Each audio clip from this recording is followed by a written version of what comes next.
My son sent me to prison for 2 years, blaming me for his wife's miscarriage. It was a crime I never committed. Every month they came to visit me behind the glass partitions, acting like a loving family. Every month I refused to see them. Today is the day of my release. They think they are picking up a broken old man who has lost his mind. They are wrong. The day of my release will be the very day they lose everything. I am Harlan Ford, 72 years old, and for the last 730 days I was known only as inmate number 8. If you are listening to this and you have ever been betrayed by your own flesh and blood, hit that like button right now. Let me know in the comments which city you are watching from, because what I am about to tell you is not just a story. It is a warning. The sound of the heavy steel gate slamming shut behind me was the sweetest sound I had heard in decades. It was 8 in the morning, but the sky was a bruised purple. Rain was falling in sheets. Cold, sharp, real rain. Not the damp, moldy air of the cell block I had breathed for 2 years. I took a deep breath. It smelled of wet asphalt and diesel fumes. To me, it smelled like freedom. I looked down at my clothes.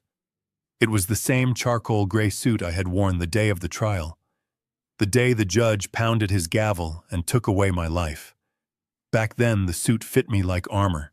Now it hung off my shoulders like a shroud. I had lost 30 pounds in there. The prison food was garbage, but it was the rage that really consumed me. Rage burns more calories than a treadmill. I stood on the sidewalk holding nothing. No bag, no personal effects, just the clothes on my back and the fire in my gut. I saw them before they saw me. A sleek silver Bentley pulled up to the curb, splashing a puddle of dirty water onto my shoes. Subtle. Just like my son. The back door opened and Preston stepped out. My son. My only child. The boy I had taught to ride a bike. The man who had looked a judge in the eye and testified that I was a violent monster. He was wearing a Navy custom-made suit that probably cost more than the guard's annual salary. He adjusted his tie and flashed a smile. Not at me, but at the cameras. I had not noticed them at first. The paparazzi. 3 or 4 of them lurking near the parking lot entrance. Hired guns, no doubt tipped off by Tiffany. They wanted the photo op, the prodigal son forgiving the abusive father, a redemption arc for the company newsletter to keep the stock prices stable. Preston walked toward me. He opened his arms wide. To the world, through the lens of those cameras, it looked like a warm embrace. A son welcoming his father home. He pulled me in. I stood rigid like a statue carved from ice. I felt his hand clap my back. Hard. Too hard. He leaned in close, his cheek touching mine. His breath smelled of mint and expensive coffee. "Smile, Dad," he whispered. His voice was a hiss that the cameras could not pick up.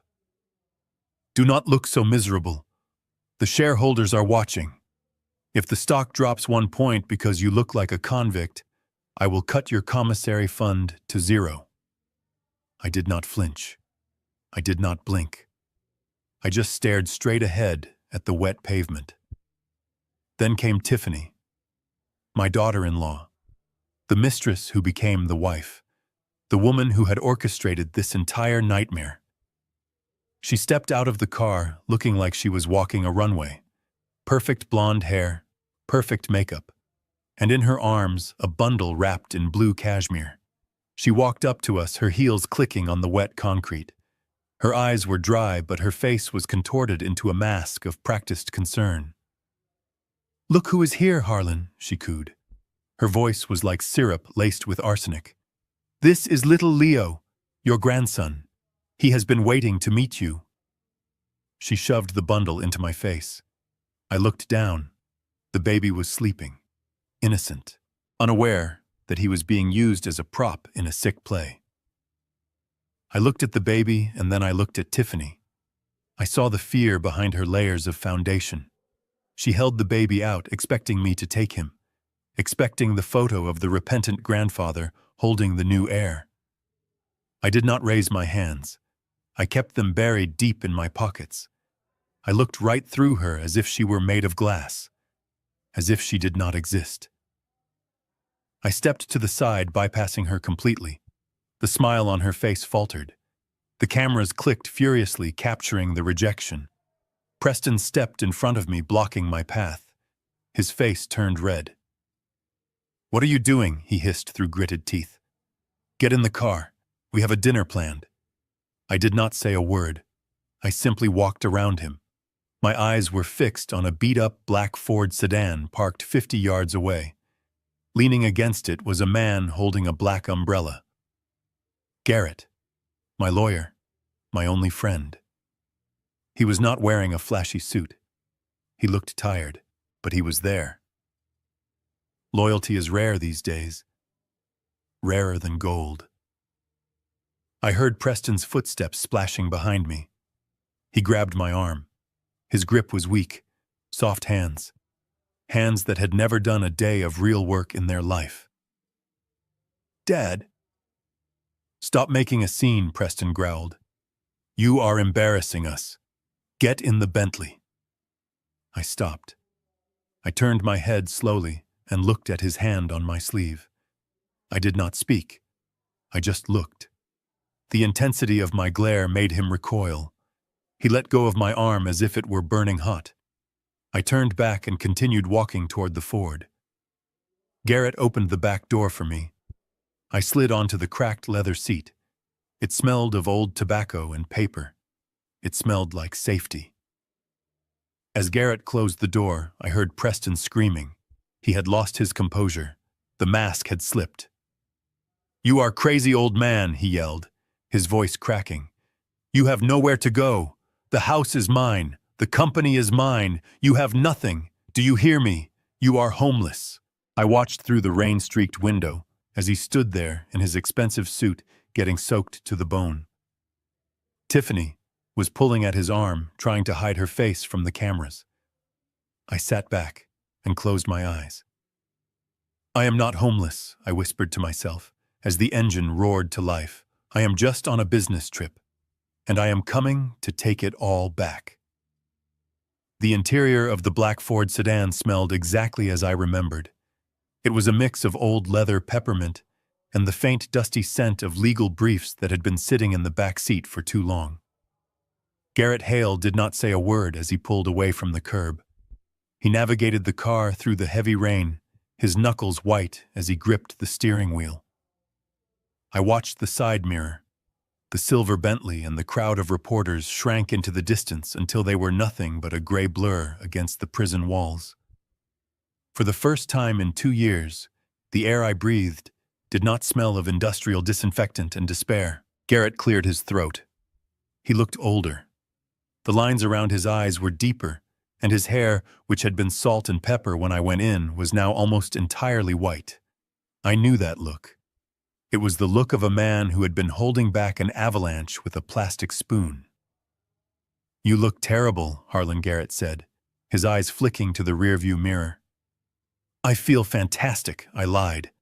My body was aching, and the suit felt like it was hanging off a skeleton, but my mind was sharper than it had been in decades. Prison does that to you. It strips away the distractions. No golf games, no board meetings, no charity galas. Just time. Time to think. Time to hate. Time to plan. "Tell me the damage," I said, cutting straight to the point. Garrett sighed. He reached into his briefcase on the passenger seat and pulled out a thick manila folder. He handed it back to me without turning around. "It is bad," he said softly. "Worse than we thought." I opened the folder. The pages were covered in red ink. I scanned the lines, my finger tracing the list of assets that were no longer mine. The lake house in Michigan was gone. Sold 6 months ago for half its market value. My collection of vintage watches pieces I had spent 40 years acquiring auctioned off to pay for what Preston called operational expenses. The trust fund I had set up for the employees' pension plan was drained. "He is bleeding the beast dry," Garrett said. "He sold the logistics fleet in the Southern District. He outsourced the trucking to a third-party vendor. A vendor, I might add, that is owned by one of Tiffany's cousins. I felt a cold rage settle in my chest, but I did not let it show. I turned the page. "What about the headquarters?" I asked.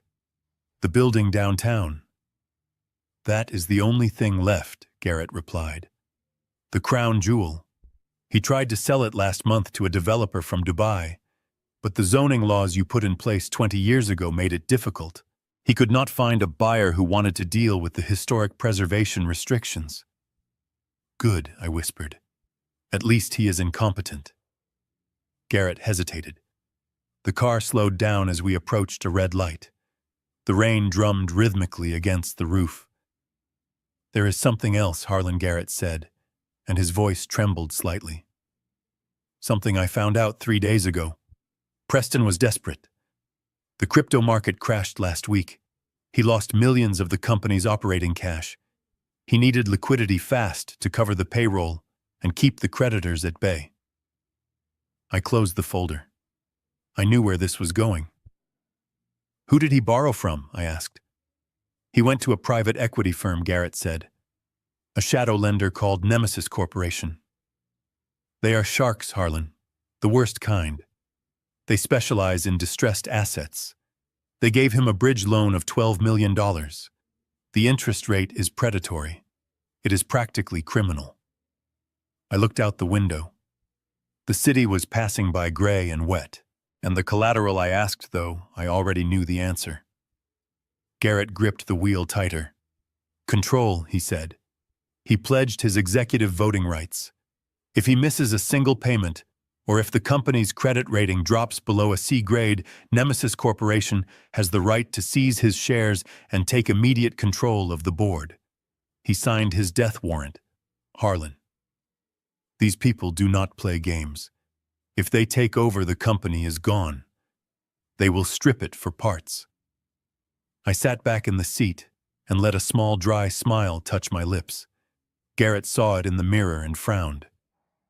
"Why are you smiling?" he asked, sounding almost offended.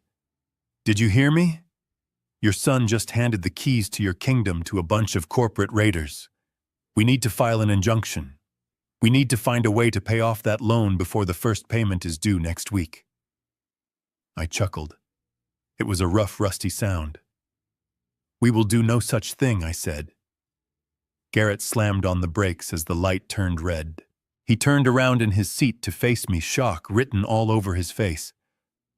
"Are you insane?" he demanded. "If Nemesis takes over, you lose everything too. Your legacy. The company you built from the ground up with a single truck. It will be gone." I leaned forward, resting my arms on the front seat. "Garrett," I said quietly, "who do you think owns Nemesis Corporation?" Garrett stared at me. He blinked, confused. "I do not know," he stammered. "It is a shell company registered in the Cayman Islands. The paperwork is buried under layers of anonymity. It is impossible to trace." "Not impossible," I said. "Just difficult." I reached into my pocket and pulled out a small crumpled piece of paper.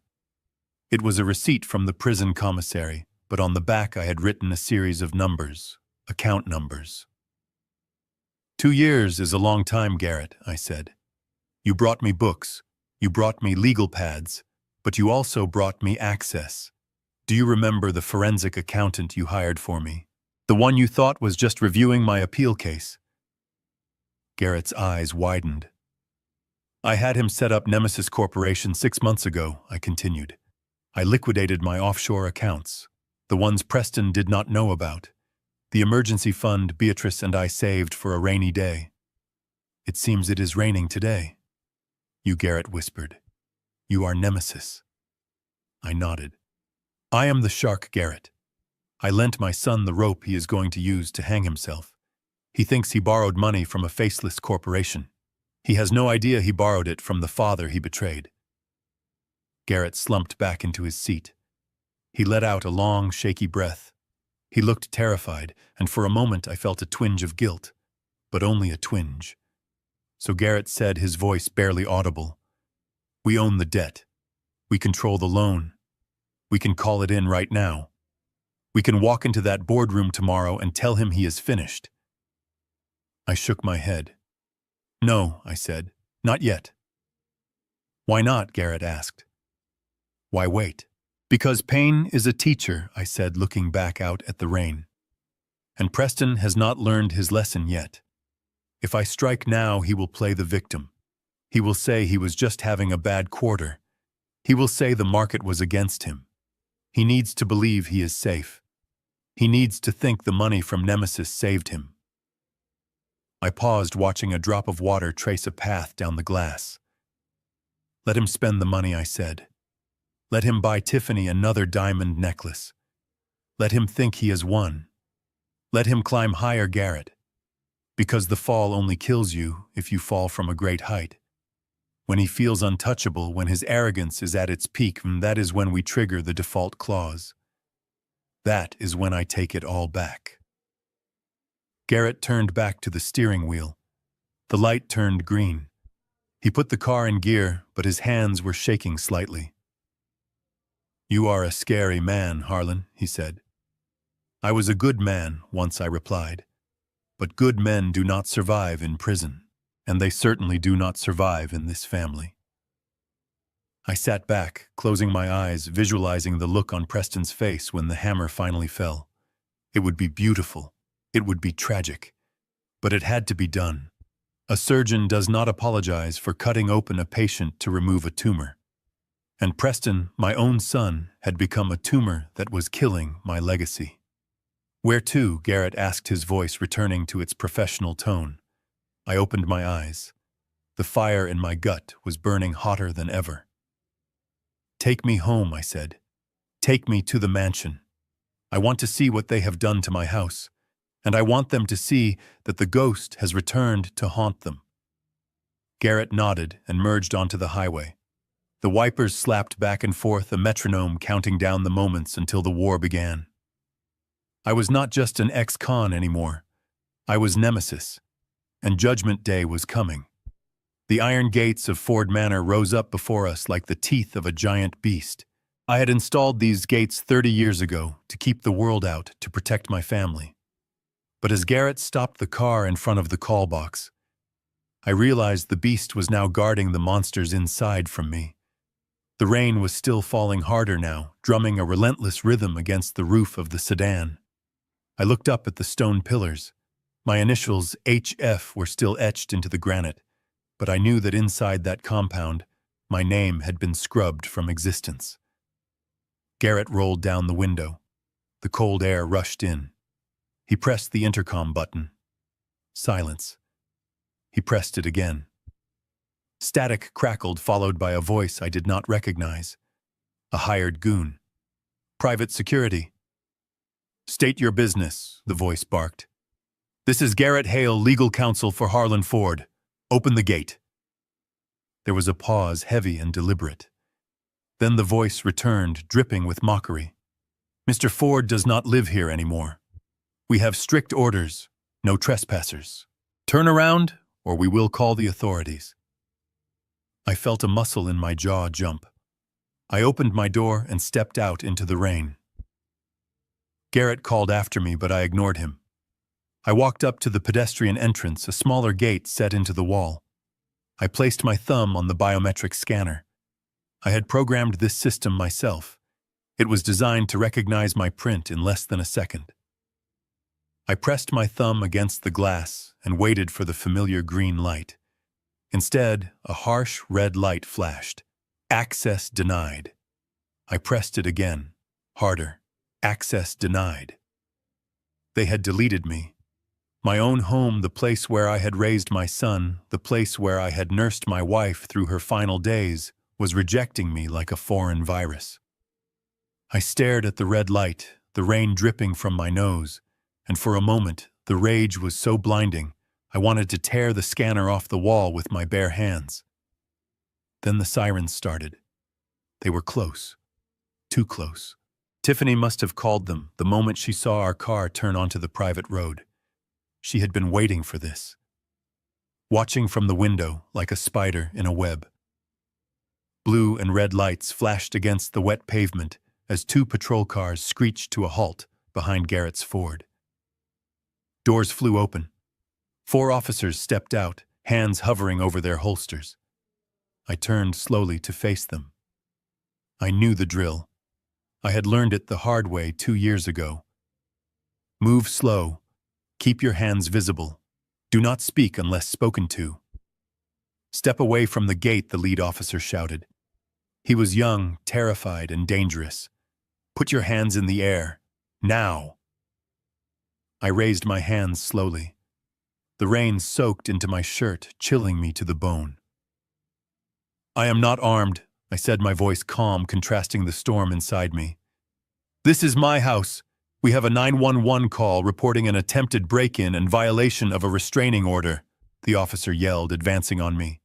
Turn around, hands on the wall. I did as I was told. I felt the cold, rough stone against my palms. The officer patted me down, his hands rough and intrusive. I looked up toward the house. The front door opened and Tiffany stepped out onto the porch, sheltered by the massive overhang. She was not crying now. She was pointing. That is him, she shrieked, her voice carrying over the wind. He is crazy. He threatened to kill us if we did not let him in. He is violent. Arrest him. And then above her on the second-floor balcony, the French doors opened. Preston stepped out. He held a crystal tumbler in one hand, swirling the amber liquid casually. He looked down at me, pinned against the wall of my own home by the police, and he smiled. It was a smile of pure, unadulterated triumph. Take the trash away, officers, Preston called down, his voice slurring slightly. He is trespassing on private property, and he is a convicted felon. We do not feel safe. The officer grabbed my wrist, pulling it behind my back. I felt the cold metal of the handcuffs brush against my skin. The sound of that metal clicking was a sound from my nightmares. I closed my eyes. Was this it? Was I going back to a cell before I had even spent a night as a free man? Wait. The voice was sharp, authoritative. Garrett stepped out of the car. He was holding a binder high in the air, oblivious to the rain ruining his suit. Officer, if you snap those cuffs on him, you will be facing a lawsuit for wrongful arrest and civil rights violation before the sun goes down. The officer paused, the cuff dangling from one of my wrists. He looked at Garrett, then up at Preston, then back at me. Who are you? The officer asked. I am his attorney, Garrett said, walking forward, with a confidence that made the police step back. And you are acting on false information.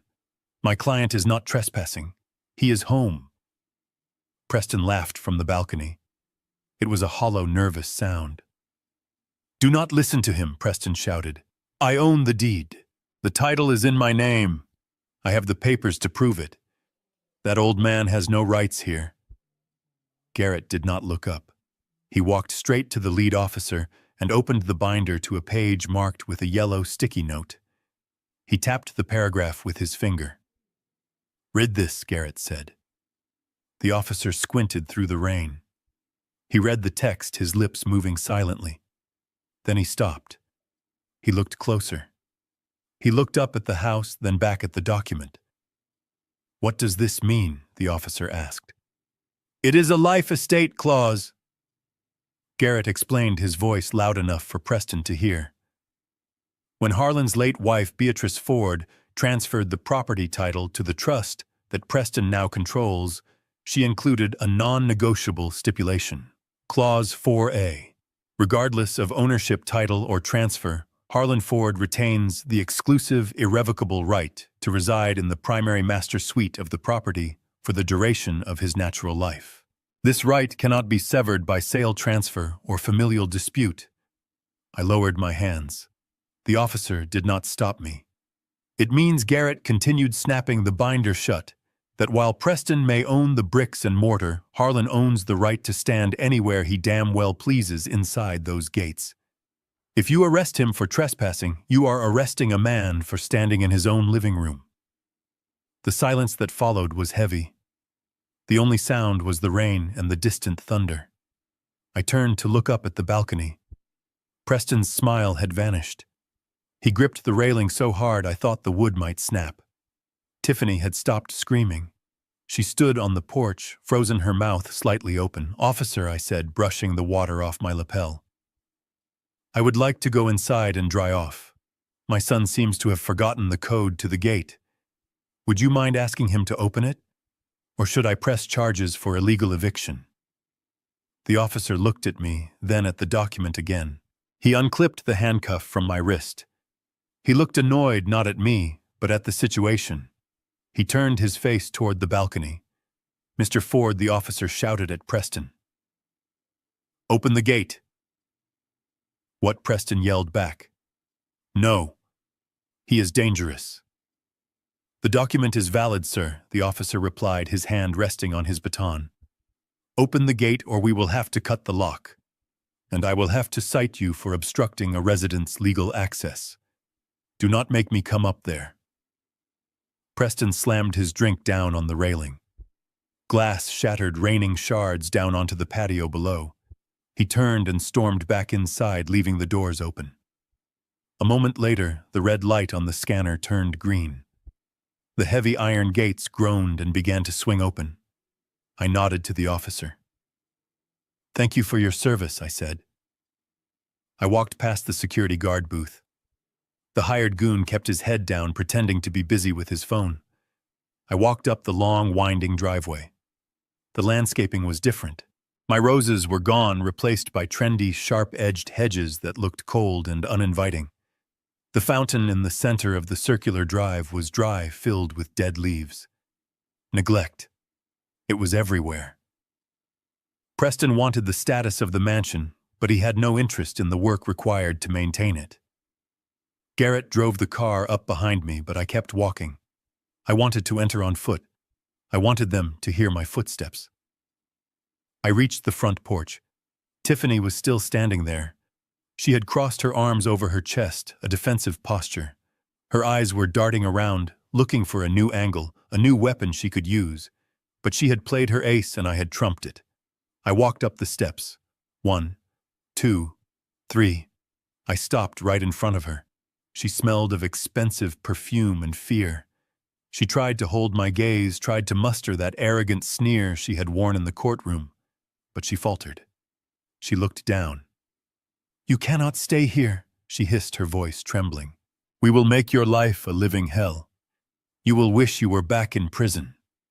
I looked past her through the open front door. The foyer was changed. My antique Persian rug was gone, replaced by a modern white animal skin that looked ridiculous. But what caught my eye were the curtains in the grand salon. They used to be a soft, welcoming gold. Now they were heavy velvet dyed a deep, aggressive crimson. I looked back at Tiffany. I stepped close enough to whisper, invading her personal space, just enough to make her flinch. "I have been in hell for 2 years, Tiffany," I said softly. "I found it quite comfortable." I brushed past her, my shoulder checking hers, forcing her to stumble back in her high heels. I stepped across the threshold. The air inside was warm, but it felt stagnant. I turned back to look at her one last time before I closed the door on the world outside. "I see you redecorated," I said, gesturing to the salon. "You changed the curtains to red." Tiffany glared at me, her hands balled into fists. "So what?" she spat. I smiled, and for the first time that day, it was a genuine smile. "Good choice," I said. "The color of blood suits you." I turned and walked toward the stairs, leaving her standing in the cold, wet wind. I was inside. The enemy was within the walls, and the hunt had officially begun. The silence inside the manor was not the peaceful silence I remembered. It was a suffocating quiet. The kind that hangs in the air before a tornado touches down. I walked through the hallway, my footsteps echoing on the marble floor. My shoes were still damp from the rain, leaving faint, muddy prints on the white animal skin rug. I did not care. I walked past the living room and headed straight for the east wing. That was where my sanctuary used to be, my study. The room where I had built Ford Logistics from a single truck into an empire. The room where I had smoked cigars with senators and signed contracts that changed the skyline of this city. I reached the double oak doors. They were closed. I reached out to turn the brass handle, expecting the familiar resistance of the heavy wood. But the door swung open effortlessly. Too light, too hollow. I stepped inside and stopped dead in my tracks. My breath hitched in my throat. Gone. Everything was gone. My mahogany desk, the one hand-carved in Italy, was missing. The walls, once lined with floor-to-ceiling bookshelves filled with first editions and legal encyclopedias, were stripped bare. They had been painted a jarring, clinical white. The smell of old paper and rich tobacco was replaced by the stinging scent of rubber and lemon disinfectant. Mirrors. They had covered the walls in mirrors. I stared at my reflection. A gaunt, gray-haired man in an ill-fitting suit standing in the middle of a nightmare. Where my leather armchair used to sit there was now a high-tech treadmill. Where I used to review quarterly reports, there was a rack of dumbbells and a yoga mat. They had turned my war room into a gym. Tiffany's gym. I saw a pink towel thrown carelessly over a bench press. I walked over and picked it up. It smelled of her perfume. Sickeningly sweet. I dropped it on the floor and wiped my hand on my pants. I felt a burning sensation in my chest, a pressure building behind my eyes. It was not just disrespect. It was erasure. They were trying to scrub me out of the history of this house. I turned away from the mirrors. I could not bear to look at what I had become in this room that used to define my power. I needed to find my things, my books, my papers, but most importantly, Beatrice. Beatrice's portrait. It had hung above the fireplace for 20 years, an oil painting commissioned for our 30th anniversary. She was wearing her favorite blue dress, smiling that soft, knowing smile that used to calm my worst storms. I looked at the fireplace. The space above the mantel was empty, just a white void. Panic, cold and sharp, pierced through my anger. I ran out of the room. I moved faster than I had in years, ignoring the ache in my knees.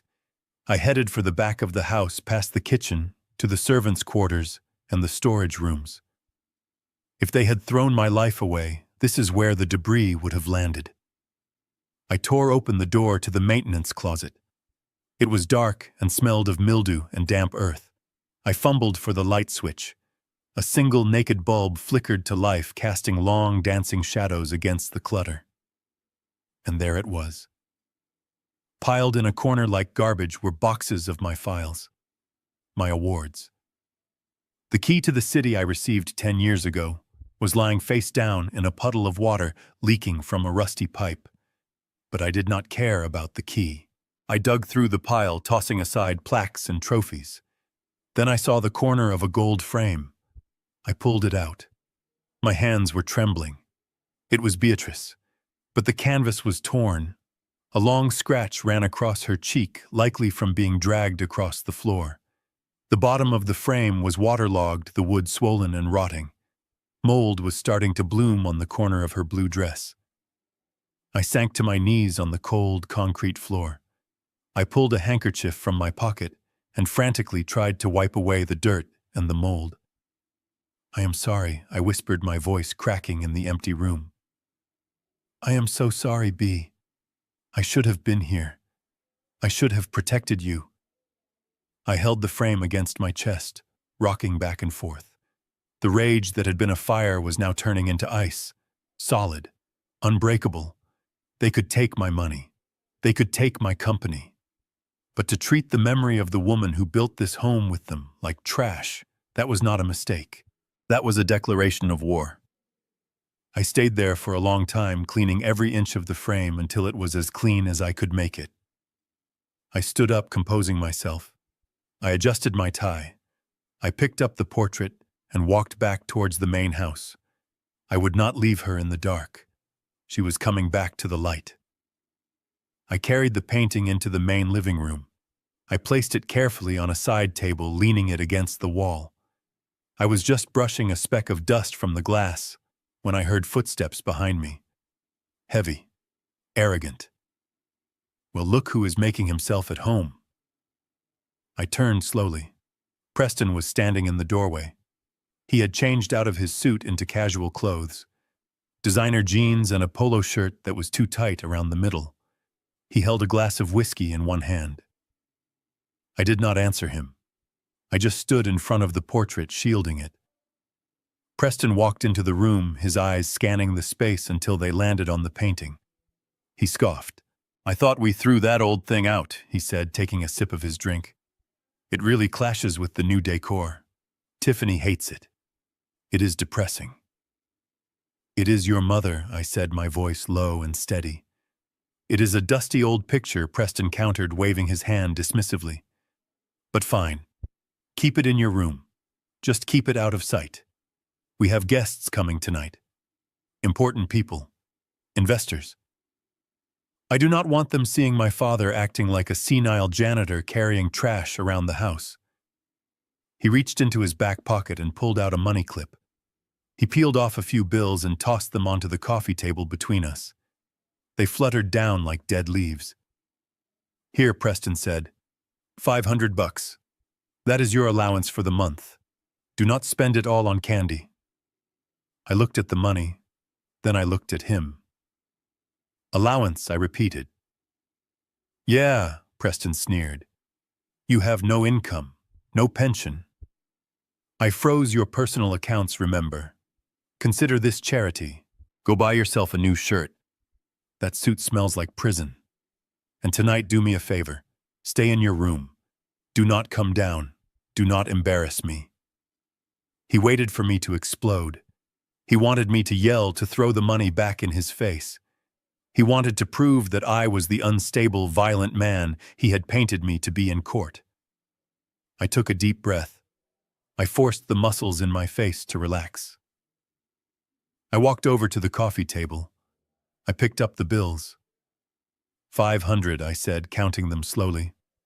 I looked up at him and forced a small, tight smile. "Thank you, son," I said. "This is very generous of you." Preston blinked. He looked disappointed. He had lost his fight. "Yeah, well," he mumbled, turning away. "Just stay out of the way." He walked out of the room, taking his drink with him. I listened to his footsteps fade as he went upstairs to get ready for his party. I looked at the money in my hand.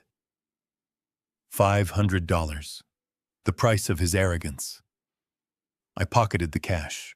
"Thank you, son," I whispered again to the empty room. "This will buy me a front row seat to your funeral." I turned my attention to the large oak desk in the corner of the living room. It was the only piece of my original furniture they had kept, probably because it was too heavy to move. It was where Preston now sat to sign the checks he had no right to sign. I reached into the inner pocket of my jacket. I pulled out a small black device. It was no bigger than a button. I had acquired it from a contact on the inside, a man who used to work for intelligence before he ended up in cell block D. I knelt down. I felt under the heavy lip of the desk. I peeled off the adhesive backing and pressed the bug firmly against the wood, deep in the shadows where no one would ever look. I tapped it once to make sure it was secure. "Enjoy your party, Preston," I said softly. "Speak loudly. I want to hear every lie." I stood up, picked up Beatrice's portrait, and walked toward the stairs. The money was in my pocket. The bug was in place. The game was afoot. I was not just a guest in my own house anymore. I was the spy in the enemy's camp. And tonight, I would listen. I spent the next hour in the guest room bathroom scrubbing the prison grime off my skin until it was raw and red. I shaved off the gray stubble, revealing the sharp jawline that had intimidated union leaders and corporate raiders for 40 years. In the back of the cedar closet, wrapped in a garment bag that Tiffany had evidently missed during her purge, I found it. My tuxedo. It was a Brioni tailored in Rome 10 years ago. It was a little loose around the waist now, but with the right posture, it did not look like hand-me-downs. It looked like armor. I stood in front of the mirror. The man looking back at me was not inmate 8940. He was not the broken father who had been dragged away in handcuffs. He was Harlan Ford, founder, CEO, predator. I adjusted my cufflinks' gold knots that I had hidden in the toe of an old shoe. I checked the listening device in my pocket to make sure it was secure. Then I opened the door. Downstairs, the house was vibrating with the sound of a string quartet and the murmur of 50 voices trying to sound important. I could smell the catering, truffle oil and seared scallops, the scent of money. I walked to the top of the grand staircase. Below me, the foyer was filled with the city's elite, or at least the people who desperately wanted to be elite. I recognized a few faces: hedge fund managers with shaky reputations, real estate developers known for cutting corners. And right in the center, holding court, was Preston. He was laughing too loud. His face was flushed with expensive scotch. Tiffany hung on his arm wearing a red dress that matched the new curtains. A diamond necklace glittered at her throat. My mother's necklace. I felt a spike of adrenaline, but I forced my heart rate down. Stay cold, Harlan. Stay cold. I began to descend the stairs. I did not rush. I took one step at a time, my hand sliding down the mahogany banister. The conversation in the foyer did not stop all at once. It died out in waves as people noticed me. First the people near the stairs, then the people near the door, and finally Preston himself. The string quartet trailed off into an awkward silence. Preston stared up at me, his mouth slightly open. He looked like a child caught stealing from the cookie jar. He had told these people I was a senile invalid, a source of shame hidden away in the attic.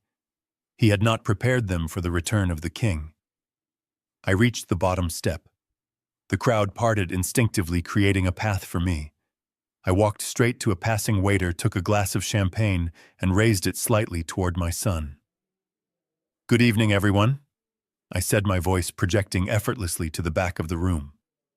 "I hope you are enjoying my home." A few people murmured uncomfortable greetings. Preston recovered first. He handed his drink to Tiffany and marched over to me, a forced smile plastered on his face that did not reach his panicked eyes. "Dad," he said, his voice tight, "I thought you were resting. You know the doctor said you need your sleep." I took a sip of the champagne. It was cheap. Preston was cutting costs on the catering too. "I felt energized, son," I replied, looking past him at the investors. "It would be rude of me not to welcome your guests. After all, I have been away on a government-sponsored sabbatical for quite some time."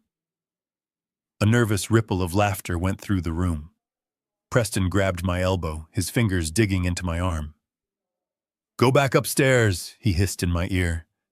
"You are ruining this." Before I could answer, Tiffany stepped forward. She had composed herself. She saw the investors watching, and she saw an opportunity. She released Preston's arm and walked toward me with a look of exaggerated pity. She placed a hand on my chest, her fingers splayed like a spider. "Oh, Harlan," she sighed, loud enough for everyone to hear. "It is so brave of you to come down.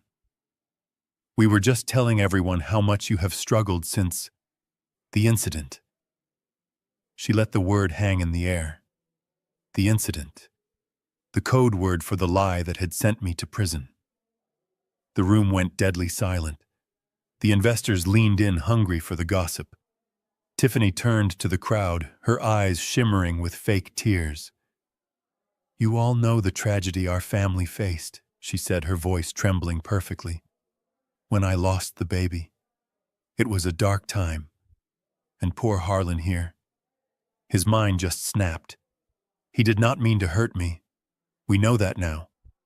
Prison was hard on him, but we are just glad to have him back where we can take care of him, even if he gets confused sometimes." She patted my cheek condescendingly. It was a masterclass in humiliation. In 30 seconds, she had painted me as a violent, senile old man, and herself as the saintly victim who had forgiven him. The investors nodded sympathetically. They looked at me with pity. I did not pull away. I let her hand rest on my cheek. I looked her dead in the eye. You are right, Tiffany, I said, my voice calm and steady. My memory has been foggy lately. Prison does that to a man. You have so much time to think about the past, to replay every detail. I took a step closer to her, forcing her to step back. But there is one thing I have been trying to remember. I continued, addressing the room now. And maybe you can help me, Tiffany, since you were there. I paused. The tension in the room was thick enough to choke on. That night on the stairs, I said, when you fell and we lost the baby, was it a boy or a girl? Tiffany froze. Her smile faltered. What, she stammered. The baby, I repeated innocently. I never saw the certificate. Preston never told me. Was I going to have a grandson or a granddaughter? Tiffany looked at Preston. Preston looked at his shoes. It was a boy, she said quickly. A little boy. We were going to name him after Preston. She dabbed at her dry eyes with a napkin. A boy, I said, nodding slowly. That is beautiful. A son. I took another sip of champagne and then lowered the glass. That is strange, though. I reached into the inside pocket of my tuxedo. I pulled out a folded piece of paper. It was not the original medical report, but they did not know that. It was just a laundry list from the prison. But I held it like it was a death sentence. Because my lawyer sent me the medical files from St. Jude's Hospital just yesterday, I said, my voice dropping an octave. I wanted to have a memorial service, you see, to pay my respects. But the pathology report from the night of the miscarriage, it does not mention a male fetus. I unfolded the paper slowly. The rustling sound was the only noise in the room. In fact, I read from the paper. It says the patient was treated for a ruptured ovarian cyst, a painful condition, certainly, but not a pregnancy, and definitely not a baby boy named Preston. I looked up. Tiffany's face had drained of all color. She looked like a corpse in a red dress. The guests were exchanging glances. Whispers started to break out. A man in the back, a banker I recognized, frowned and looked at Preston. What is he talking about? Preston, the banker asked. You told us the litigation risk was over. You told us the assault charge was solid. Preston panicked. He looked at Tiffany, who was shaking her head frantically. He looked at the investors who were starting to back away. He is confused, Preston shouted, his voice cracking. I told you he is senile. He does not know what he is reading. That is probably a grocery list. He grabbed Tiffany's arm roughly, almost dragging her off her feet. Tiffany is tired, he announced to the room. Ideally, she needs to rest. The emotional trauma. You understand. Dad, give me that paper. He tried to snatch the paper from my hand, but I pulled it back. I folded it neatly and placed it back in my pocket. Trauma is a terrible thing, I said coolly. It makes people say and do crazy things. Get some rest, Tiffany. You look like you have seen a ghost. Preston glared at me with pure hatred, but he could not do anything. Not in front of the money. He pulled Tiffany toward the kitchen door, abandoning his own party. I stood there alone in the center of the room. The circle of people around me had widened. They were not looking at me with pity anymore. They were looking at me with fear, and they were looking at the door where Preston had just fled with suspicion. I raised my glass to the banker who had asked the question. The scallops are excellent, I said, but I would stay away from the investment portfolio if I were you. The numbers are just as imaginary as my grandson. I turned and walked toward the buffet table. I did not need to look back to know that the seeds of doubt had been planted, and they were already starting to take root.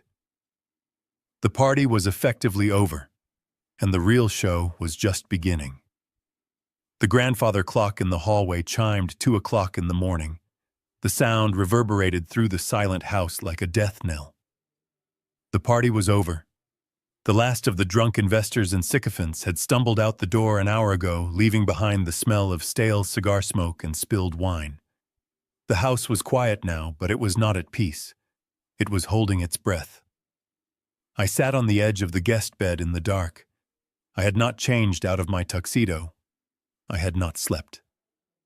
Sleep is a luxury for the innocent, and I was neither innocent nor naive. In my hand, I held the small receiver that paired with the bug I had planted under the desk earlier that evening. I adjusted the volume and pressed the earpiece into my ear. The audio feed was crystal clear. It picked up the hum of the refrigerator in the kitchen and the ticking of the clock. But then I heard voices. They were in the living room right where I knew they would be. Preston sounded drunk. His words were slurring, running together in a pathetic stream of anxiety. He knows, Tiff. I am telling you, he knows. Did you see the way he looked at you? Did you hear what he said about the medical report? There was the sound of glass clinking against a table. Tiffany's voice cut through the static, sharp and cold. She did not sound drunk. She sounded calculating. He is guessing, Preston. He is throwing darts in the dark, hoping to hit something. The medical report is buried. I paid the nurse to shred the hard copies. The digital file is encrypted. He has nothing. But he has the dates, Preston whined. He has the dates wrong. He said the cyst surgery was 2 days before the fall. So what? Tiffany snapped. He is an old man who spent 2 years in a concrete box. No one believes him. You saw the investors. They think he is losing his mind. Stop drinking and focus. I listened as the leather sofa creaked. Preston was pacing. I could imagine him sweating, pulling at his collar, just like he did when he was a boy and had broken a window. We need more cash, Preston said, his voice dropping to a whisper. The loan from Nemesis. The interest payment is due next week. I spent the principal on the crypto margin call. We are underwater, Tiff. If we miss the payment, we lose the voting rights. I leaned forward in the dark. This was it. The confession. Then sell more shares, Tiffany said casually, as if she were suggesting ordering pizza. Sell the Asian distribution arm. We have an offer on the table. I cannot, Preston groaned. That is the core of the business. If I sell that, Dad has no say. Tiffany interrupted, her voice rising. Dad is a ghost. You are the CEO. And listen to me, Preston. I need $50,000 by Friday. 50,000. Preston choked. For what? I just gave you 10 grand last week.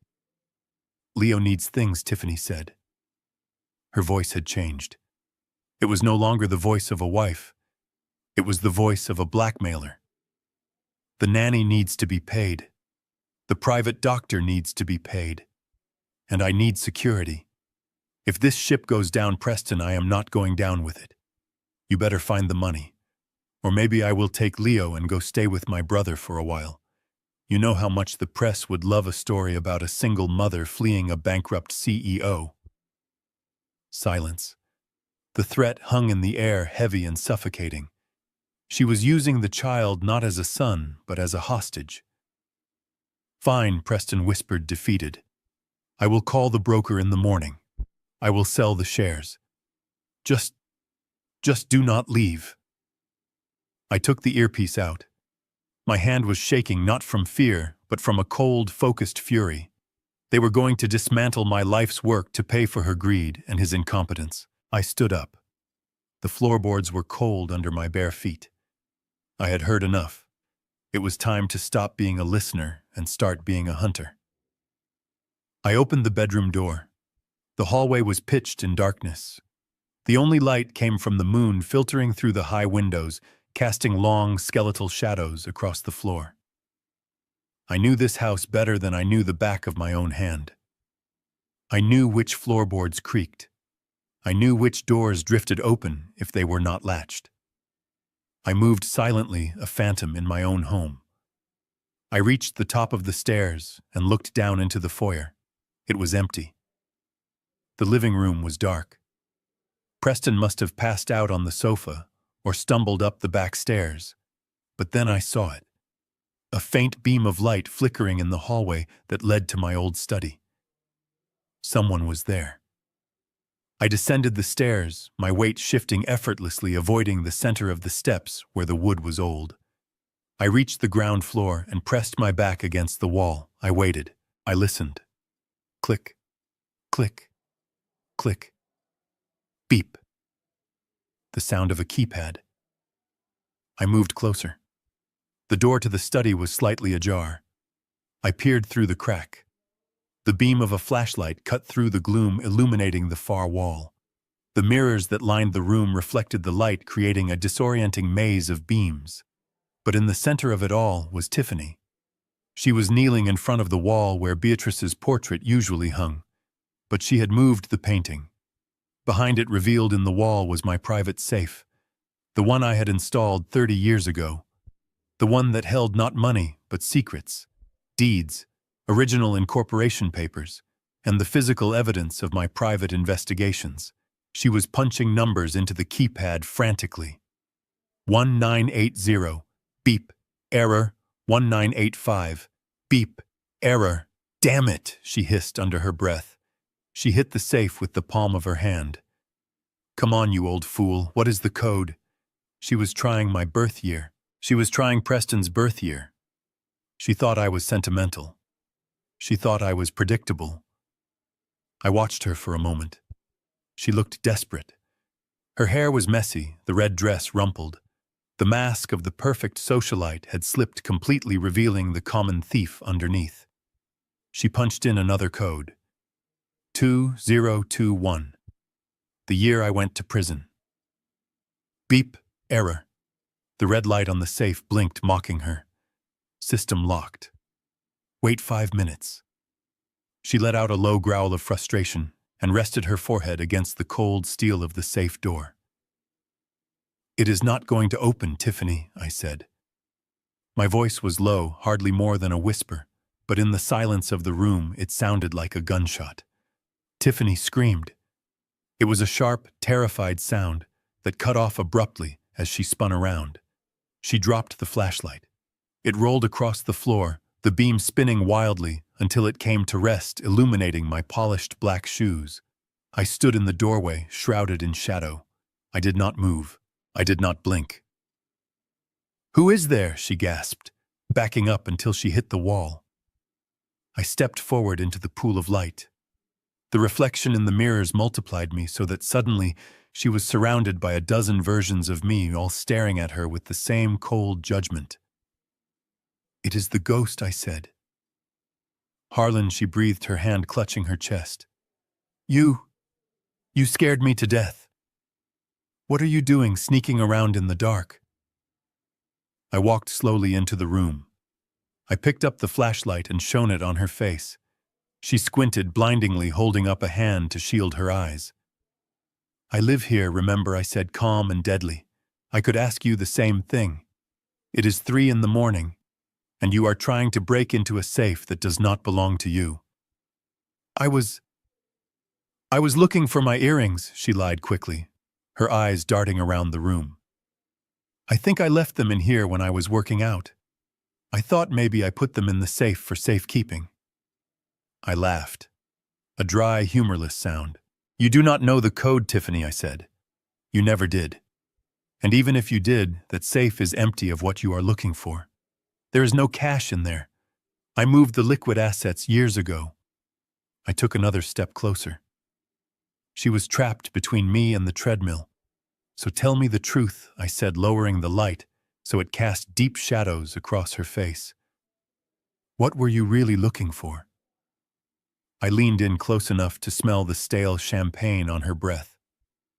Were you looking for the deed to the house, I asked?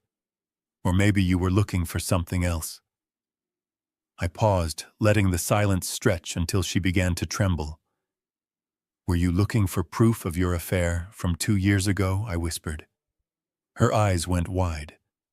The color drained from her face, leaving her looking gray and sickly in the harsh light. What are you talking about? She stammered, but her voice lacked conviction.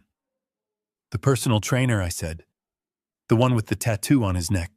The one you were seeing while Preston was at work. The one who was actually driving the motorcycle when you had your accident. Tiffany shook her head violently. "You are lying," she shrieked, but it was a scream of panic, not outrage.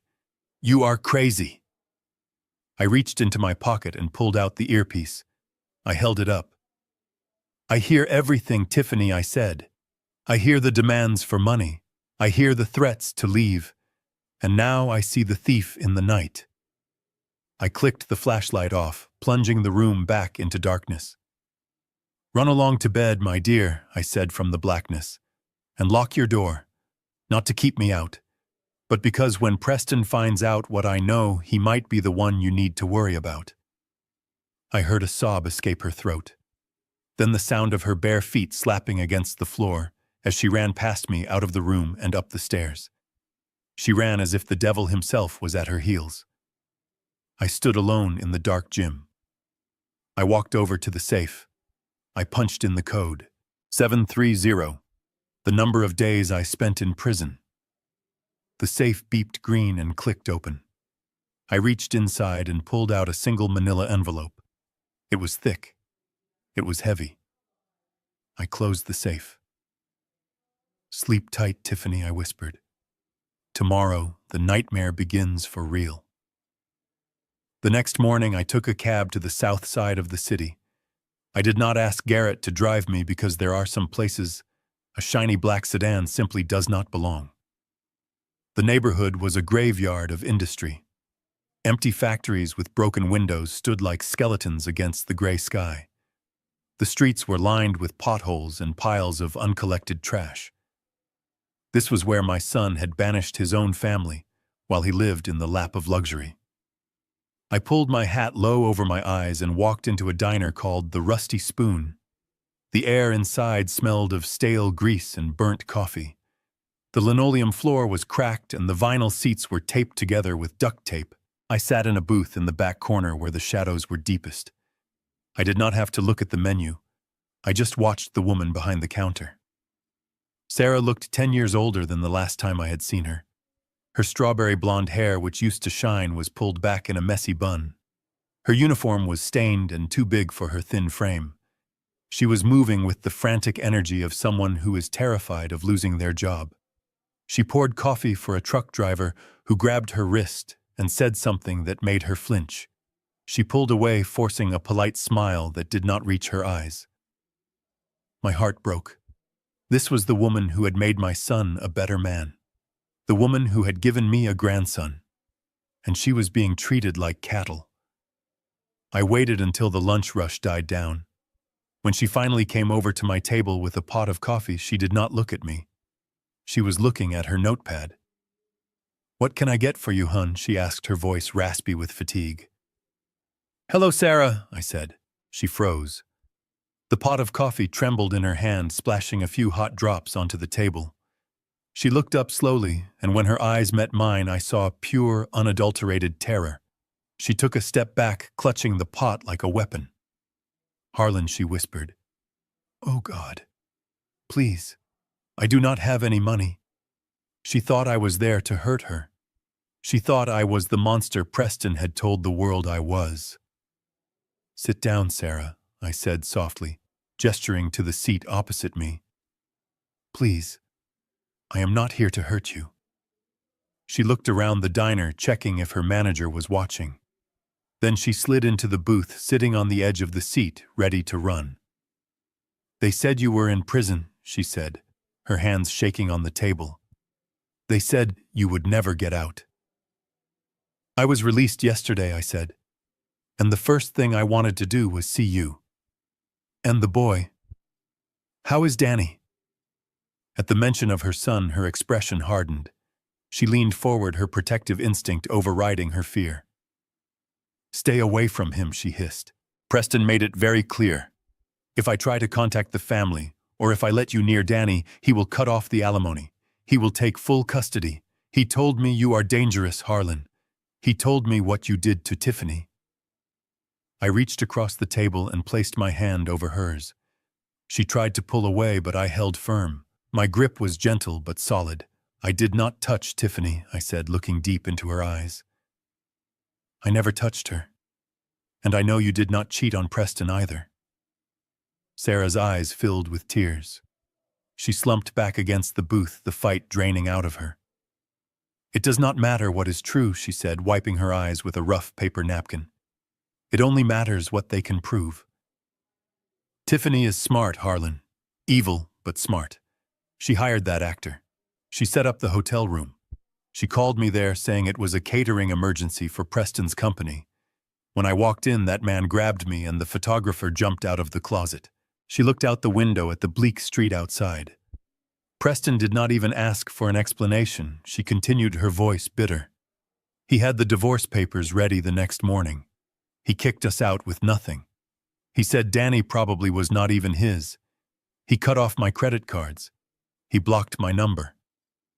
We lived in a shelter for 3 months, Harlan. A shelter. While he was buying Tiffany a Porsche. I felt the rage rising again, hot and familiar. But I pushed it down. Rage is useless unless it is focused. I know, Sarah, I said.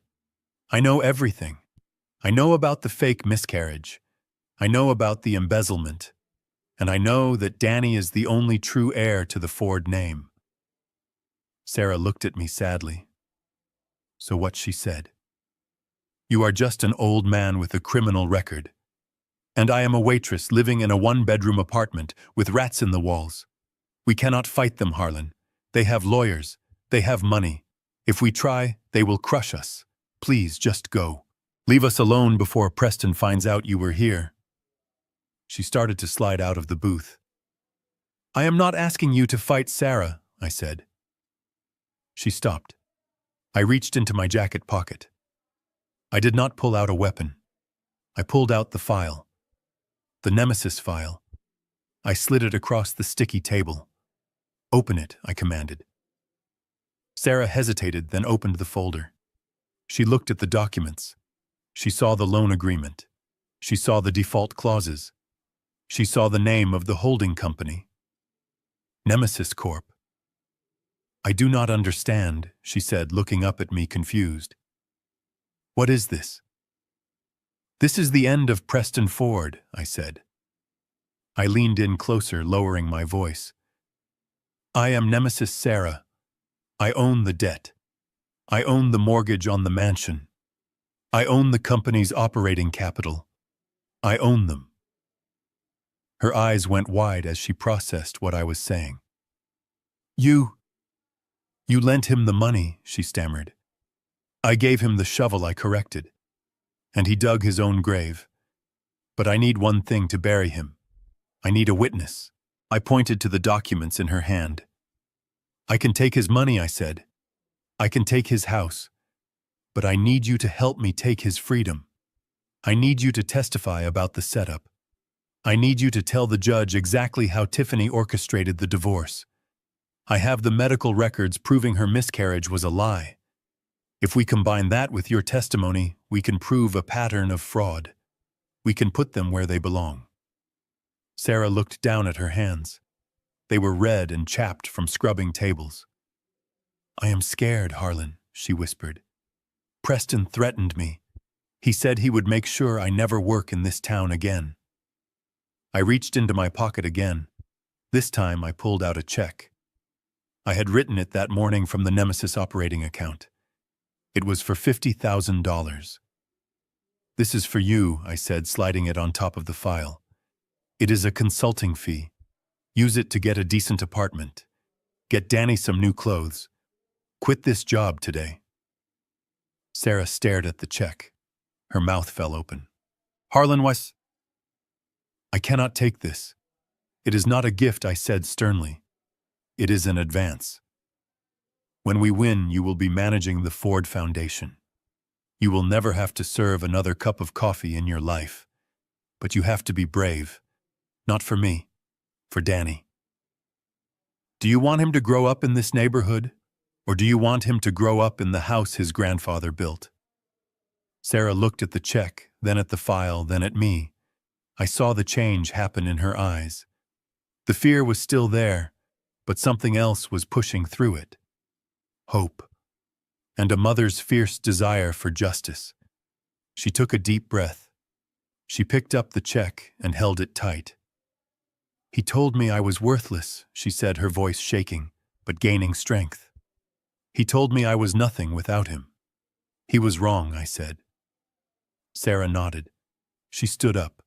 She took off her apron and threw it onto the table. It landed with a soft thud. "I get off at 2, she said. "Where do we start?" I smiled. "We start by getting you a lawyer," I said, "and then we start the fire." I watched her walk behind the counter and tell her manager she was quitting. For the first time in 2 years, I felt a genuine warmth in my chest. I had my ally. I had my family. And Preston and Tiffany were sitting in their glass castle, completely unaware that the stones were about to start flying. The headquarters of Ford Logistics rose above the city skyline like a monument of steel and glass. I stood on the sidewalk across the street, looking up at the 42nd floor. That was where my office used to be.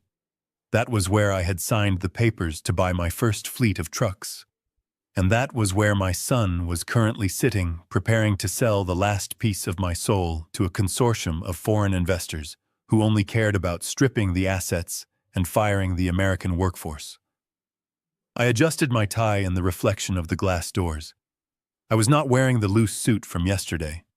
I was wearing a charcoal pinstripe tailored to perfection. It was old, but it commanded respect.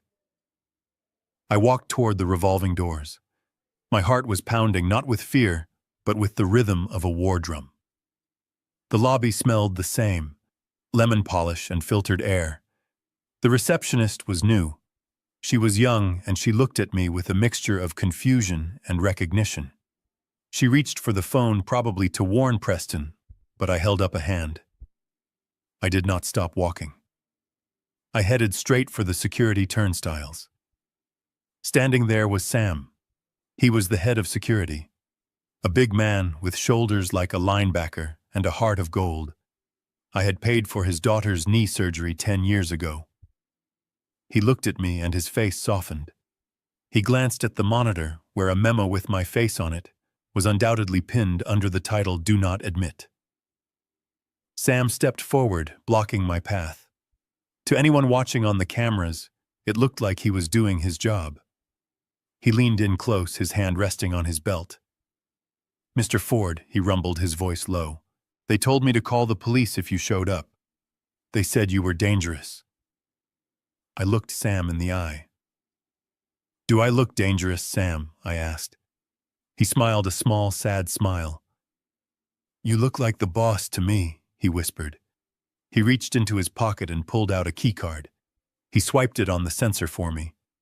The gate beeped green and opened. "Give them hell, sir," Sam said, stepping aside.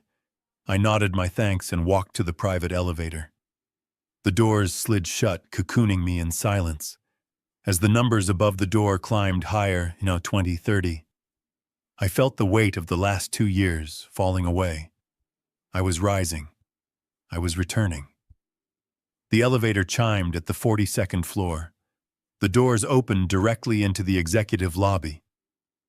The boardroom was straight ahead. The double glass doors were frosted, but I could see the silhouettes of the people inside. I could hear Preston's voice. It was high-pitched and fast, the voice of a man trying to sell a drowning horse. I walked up to the doors. I did not knock.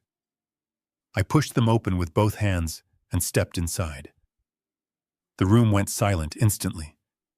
There were 12 people sitting around the massive oval table. 6 of them were the foreign investors, men in expensive suits with unreadable expressions. 4 were the remaining board members, cronies Preston had appointed. And at the head of the table stood Preston. He was pointing at a graph on the projection screen that showed a projected profit from the liquidation. He froze his hand still in the air. He looked at me as if he were seeing a ghost. "Security!" he shouted, his voice cracking. "How did you get in here?" Sam, get up here." I walked calmly to the other end of the table opposite him. I placed my briefcase on the mahogany surface with a heavy thud. "Sam is busy," I said, my voice filling the room. "And this meeting is illegal." Preston turned purple. "Get out!" he screamed. "You have no authority here. You are a convicted felon. You were removed from the board. You have 0 shares, 0 voting rights. You are nobody." The lead investor, a man with gray hair and cold eyes, looked from Preston to me. He did not look amused. "Mr. Ford," he said, addressing Preston, "is this going to be a problem?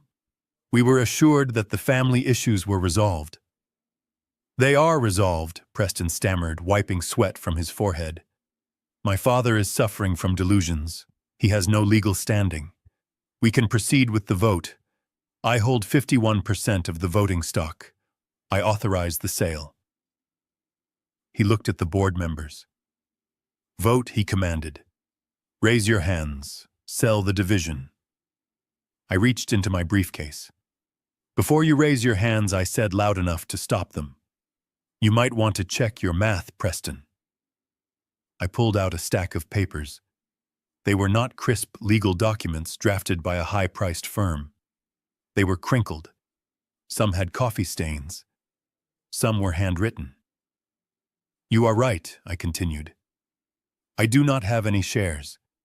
You stole them all, but you forgot about the employee stock ownership plan."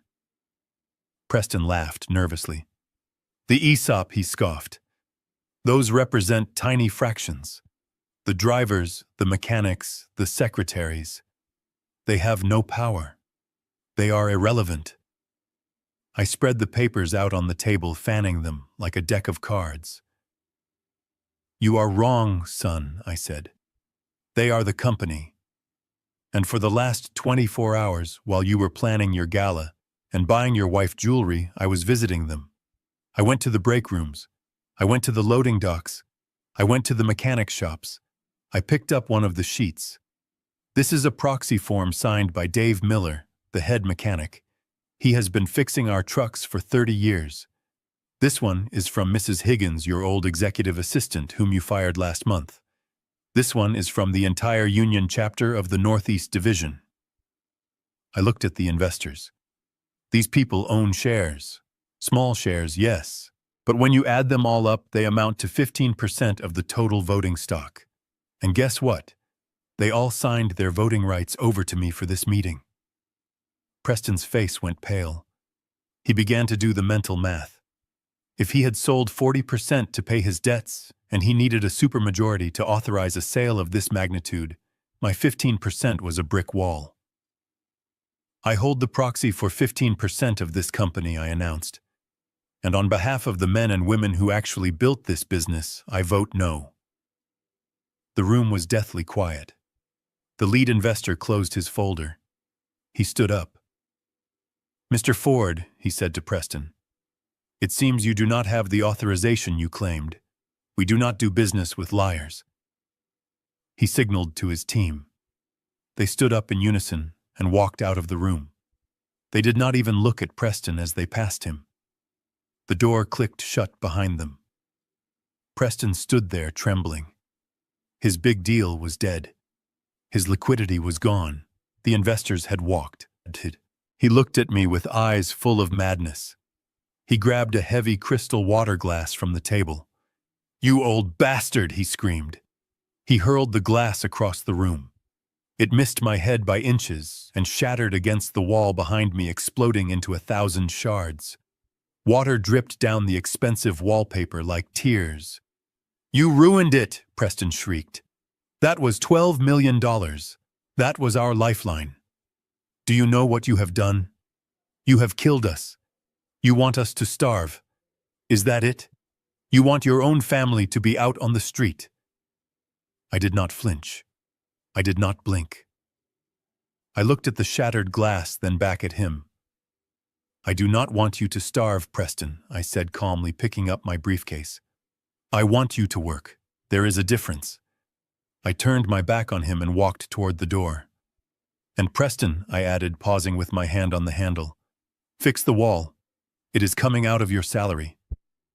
I walked out, leaving him screaming in the wreckage of his own greed.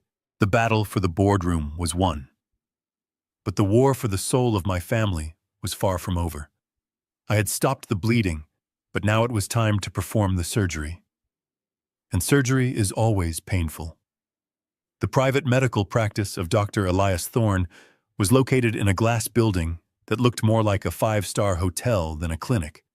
The waiting room was decorated with abstract art and smelled of lavender and money. It was quiet.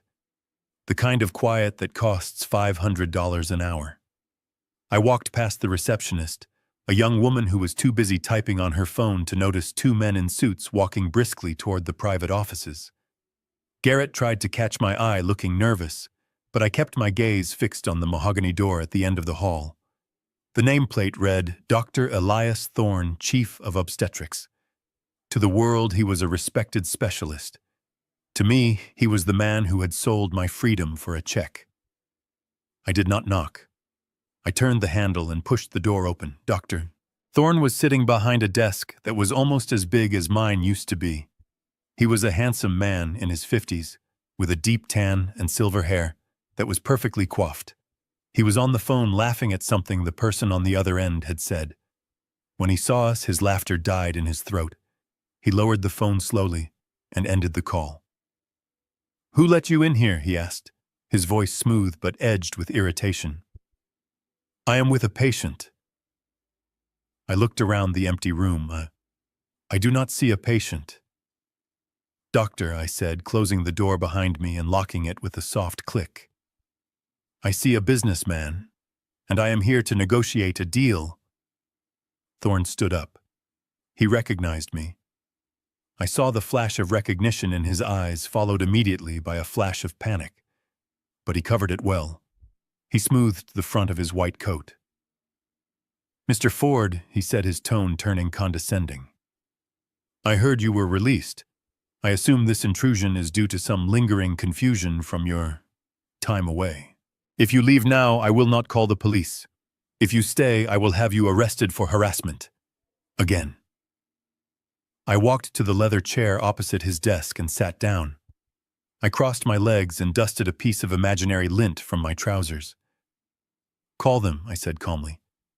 Thorne paused, his hand hovering over the intercom button. "Excuse me," he said. "Call the police," I repeated. "In fact, I insist. I would love to have a conversation with the authorities, especially the fraud division. I think they would be very interested in your offshore accounts, specifically the one in the Cayman Islands that received a deposit of $50,000 2 years ago, on the exact same day you signed the affidavit stating that my daughter-in-law miscarried due to blunt force trauma." Thorne froze. His finger retreated from the button. He sat back down slowly, his eyes narrowing. "I do not know what you are talking about," he said. "My finances are private, and my medical opinions are based on science, not bribery." I nodded to Garrett. My lawyer stepped forward and opened his briefcase. He pulled out a single sheet of paper and placed it gently on the desk. It was a transaction record. It showed the wire transfer from a shell company registered to Tiffany St. Clair directly into an account named Esculapius Holdings. "That is your holding company, isn't it?" Dr. Garrett asked. "We traced the registration. It leads right back to this address." Thorne looked at the paper. A bead of sweat appeared on his forehead near his hairline. He wiped it away quickly. "This proves nothing," he spat. "Patients pay for privacy. That was a consulting fee." "For what?" I asked, leaning forward. "Consulting on how to frame an innocent man. Consulting on how to fake a pregnancy loss." Thorne slammed his hand on the desk. "Get out," he shouted, losing his composure. "You have no proof of anything. That affidavit was accurate. She came in bleeding. She had bruising consistent with a fall. I treated her. I documented it. You cannot intimidate me, Ford. I have friends on the medical board. I have lawyers who will eat you alive." I stayed silent. I let his anger fill the room. I let him scream until he ran out of breath. Then I reached into my pocket and pulled out a second piece of paper. This one was a photo. It was a grainy image taken from a traffic camera. It was dated May 14th, 2 years ago, 2 hours before Tiffany supposedly fell down the stairs at my house. The photo showed a motorcycle lying on its side on a wet highway. A man was standing over it looking at the damage, and sitting on the curb, clutching her stomach, was a woman. Her helmet was off. It was Tiffany. I slid the photo across the desk. This was taken 5 miles from the city center, I said. It was a single vehicle accident. The police report says the driver lost control on a slick patch of road. The passenger refused medical treatment at the scene. She said she would go to her own doctor. I pointed at Thorne. She came to you, didn't she? Thorne stared at the photo. His face went pale. She came to you injured, I continued, my voice relentless. She was bleeding. She was in pain. But she wasn't hurt because she fell down my stairs. She was hurt because she was on the back of a bike with her lover. And she knew that if Preston found out she had been reckless, if he found out she was with another man, she would lose everything. The prenup would have left her with nothing. Thorne did not speak. He was breathing heavily, his eyes darting between the photo and the door. So she made a plan, I said. She called you, she paid you, she told you to write it up as a domestic accident. She went home, waited for me to argue with her, and then threw herself down a few carpeted steps to match the bruising she already had. It was the perfect crime. Except for one thing. I leaned in closer, my voice dropping to a whisper. The baby. Thorne looked up at me. His eyes were wide with fear. There was no baby, I said. Was there? Thorne licked his lips. He looked at Garrett, who was holding a pen and a legal pad ready to write. Then he looked back at me. He saw the resolve in my eyes. He saw that I was not bluffing. He saw the end of his career. If I tell you, he whispered, his voice trembling, if I tell you the truth, will you keep me out of it? I cannot go to jail, Harlan. I have a family. I have a reputation. I do not care about your reputation, I said coldly, but I do care about my own. You help me clear my name, and I will ask the district attorney for leniency. I will tell them you cooperated. It is the best deal you are going to get. If you refuse, I walk out of here and I give this photo and that bank statement to the press. You will be destroyed by morning. Thorne slumped in his chair. He looked small. He looked defeated. He took off his glasses and rubbed his eyes. She was never pregnant, he said softly. Garrett began to write furiously. Say that again, I commanded. Louder. Thorne looked up, his eyes red. She was never pregnant with Preston's child, he said. She had a cyst, an ovarian cyst that had been causing her pain for months. She refused to get it treated because she was trying to get pregnant to secure her marriage. But she couldn't. And the accident, I asked. The accident ruptured the cyst, he confessed. That was the bleeding. That was the pain. She came to me terrified. She told me she had been with a friend. She said Preston would kill her if he knew. She begged me to help her. She said if I just wrote that it was a miscarriage, she could blame it on the fall. She said it would solve all her problems. She offered me $50,000. I had gambling debts. I took the money. I felt a wave of nausea. 2 years of my life. 2 years in a cage. All because of a cyst and a lie. And the stairs, I asked. She did that herself, he said, shaking his head. She staged it. She wanted to get rid of you. She said you were asking too many questions about the finances. She said you were in the way. It was 2 birds with 1 stone. I sat back in the chair. I felt lightheaded. The truth was uglier than I had imagined. It wasn't just greed. It was pure malice. Write it down, I said. What? Thorne asked. Write a full confession, I said, pointing to his notepad. Detail everything. The cyst, the accident, the bribe, the fake diagnosis, and sign it. Thorne hesitated for a second, then grabbed his pen. He wrote for 10 minutes. The only sound in the room was the scratching of the pen on paper and his ragged breathing. When he was finished, he pushed the pad toward me. I read it. It was damning. It was perfect. I stood up. I took the notepad and handed it to Garrett. "We need this notarized," I told Garrett, "and we need a copy sent to the district attorney immediately." I looked down at Thorne. He was sitting with his head in his hands. "You are a disgrace to your profession," I said. "I know," he whispered. I walked to the door and unlocked it. "Do not leave town, doctor," I said. "The police will be coming for you. But at least now you have a chance to tell them you were coerced. It might save you a few years." I walked out of the office and down the hall. Garrett walked beside me, clutching the notepad like it was the Holy Grail. "We got him," Garrett said, his voice full of awe. "We actually got him." "We got the pawn," I said, staring straight ahead. "Now we go for the queen." I walked out of the building and into the sunlight. The air felt cleaner. The city noise sounded like music. I had the weapon I needed.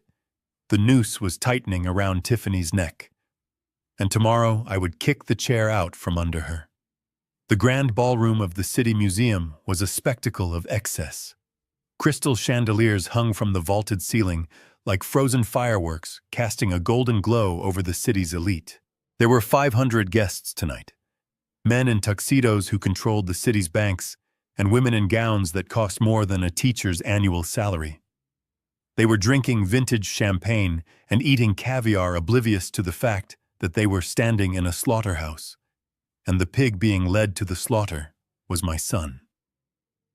I stood in the shadows of the velvet curtains, stage right. I was invisible to the crowd, but I had a perfect view of the podium. Preston was up there, basking in the spotlight. He looked the part of the successful CEO. His hair was perfectly styled. His smile was bright and false. Tiffany sat in the front row, wearing a necklace that I recognized as another piece from my late wife's collection. She was clapping her hands, gazing up at him with a look of adoration that I knew evaporated the moment the cameras turned off. Preston leaned into the microphone. His voice boomed through the hall, confident and smooth. "Ladies and gentlemen," he said, spreading his arms wide, "tonight is not just about raising money for the arts. It is about legacy. My father, Harlan Ford, built a great foundation. But the future belongs to innovation. The future belongs to those brave enough to take risks. And I am proud to announce that Ford Logistics is entering a new era of prosperity. We are expanding, we are growing, and we are stronger than ever." I checked my watch. It was 8 o'clock exactly. The timing was crucial. At that exact moment, across the city and across the globe, the automated press release from Nemesis Corporation hit the newswires. Simultaneously, the foreclosure notice was filed electronically with the county clerk, and most importantly, the notification was pushed to the financial apps on every smartphone in the room. It started as a ripple. A phone chimed in the back of the room. Then another. Then a pocket buzzed against a thigh. Then a purse vibrated against a chair leg. Within 10 seconds, the low murmur of polite attention was replaced by a strange digital hum. The sound of 500 devices receiving bad news at the same time. Preston faltered. He noticed the shift in the room. He saw the head of the Commerce Bank look down at his phone and frown. He saw the mayor whisper something to his wife and point at the stage. "We are," Preston stammered, trying to regain control. "We are committed to excellence." But nobody was listening to him anymore. The screens of their phones were glowing, lighting up faces with the blue hue of shock. The headline was short and brutal. "Ford Logistics defaults. Nemesis Corp seizes control. Assets frozen. Bankruptcy imminent." The whispering started. It grew louder like the buzzing of angry bees. I saw a woman in the second row show her phone to Tiffany. Tiffany looked at the screen. I saw her jaw drop. She stood up, knocking her chair over. She looked at Preston with wide, terrified eyes and shook her head frantically. Preston looked confused. He laughed nervously, a high-pitched sound that echoed painfully in the microphone. Is there a problem?" he asked. I stepped out from the curtains. I did not run. I walked. My footsteps were heavy and deliberate on the wooden stage. I walked up behind Preston. He did not see me until the crowd gasped. He turned around and jumped back as if I had burned him. "Dad," he whispered. "What are you doing here? Get off the stage." I reached out and took the microphone from his hand. He was too stunned to resist. I gripped the stand and looked out at the sea of faces. I saw the shock. I saw the judgment. And I saw the realization dawning on them that the king was dead and the old lion had returned. "Good evening, everyone," I said. My voice was calm, cold, and steady. "I apologize for the interruption. My son was just telling you about the future of Ford Logistics, but it seems he left out a few critical details about the present." I reached into my pocket and pulled out the deed. The real deed. The one transferred to Nemesis Corporation 5 minutes ago. "You all just received a notification on your phones," I continued. "It says that Ford Logistics has defaulted on a major loan. It says that a company called Nemesis Corporation has exercised its right to seize all assets, including the corporate headquarters, the fleet, and the executive voting rights." I paused, letting the words sink in. That is all true. But there is one detail the news report missed. It did not mention who owns Nemesis Corporation. I turned to look at Preston. He was shaking. His face was the color of ash. He was putting the pieces together. The loan, the trap, the man standing before him. "I own it," I said, looking back at the crowd. A collective gasp went through the room. "I am Nemesis," I declared, my voice rising. "I am the creditor. I am the bank. And as of 8:01 this evening, I am the sole owner of Ford Logistics." Preston grabbed my arm. "You cannot do this," he hissed. "That loan, that was private equity. You tricked me." I pulled my arm away. "I did not trick you, son. I tested you, and you failed. You bet the company on a lie. You leveraged my legacy to pay for your wife's greed, and now the bill is due." I looked down at Tiffany in the front row. She was freezing. She looked ready to run, but there was nowhere to go. "And there is one more thing," I said, speaking into the microphone. "The collateral for the loan included all personal assets pledged by the guarantor. That means the cars, that means the accounts, and that means the house." I pointed at Preston. "This gala is over. The company is under new management, and my son is officially homeless." The silence in the room was absolute. It was the silence of a guillotine blade hanging in the air. Preston snapped. The humiliation was too much. The loss of his status, his money, his identity in front of the people he desperately wanted to impress, broke something inside him. He let out a primal scream of rage. "You stole it!" he shrieked. "You thief! I will kill you!" He lunged at me. His hands were clawed, reaching for my throat. He wanted to squeeze the life out of me right there on stage. I did not move. I did not flinch. I stood my ground, prepared to take the hit, but I did not have to. From the wings, a massive figure emerged. It was Sam, the head of security. He moved faster than a man his size should be able to move. He intercepted Preston in midair, tackling him to the ground with a bone-jarring thud. "Get off me!" Preston screamed, thrashing against the floor like a wild animal. "That is my company. He is the criminal. Arrest him." Sam pinned Preston's arms behind his back. He looked up at me, awaiting orders. "Take him out, Sam," I said quietly into the microphone. and take his wife too. They are trespassing. Two other guards appeared and grabbed Tiffany, who was trying to slip away through the side exit. She screamed, kicking and scratching as they dragged her toward the doors. Preston was hauled to his feet. His tuxedo was torn. His hair was wild. He looked at me with eyes full of tears and hatred. "I am your son," he sobbed. "How could you do this?" I looked at him. I looked at the boy I had raised, who had grown into a man who would frame his own father. "You stopped being my son the day you put me in a cage," I said. "Get him out of my sight." Sam dragged him away.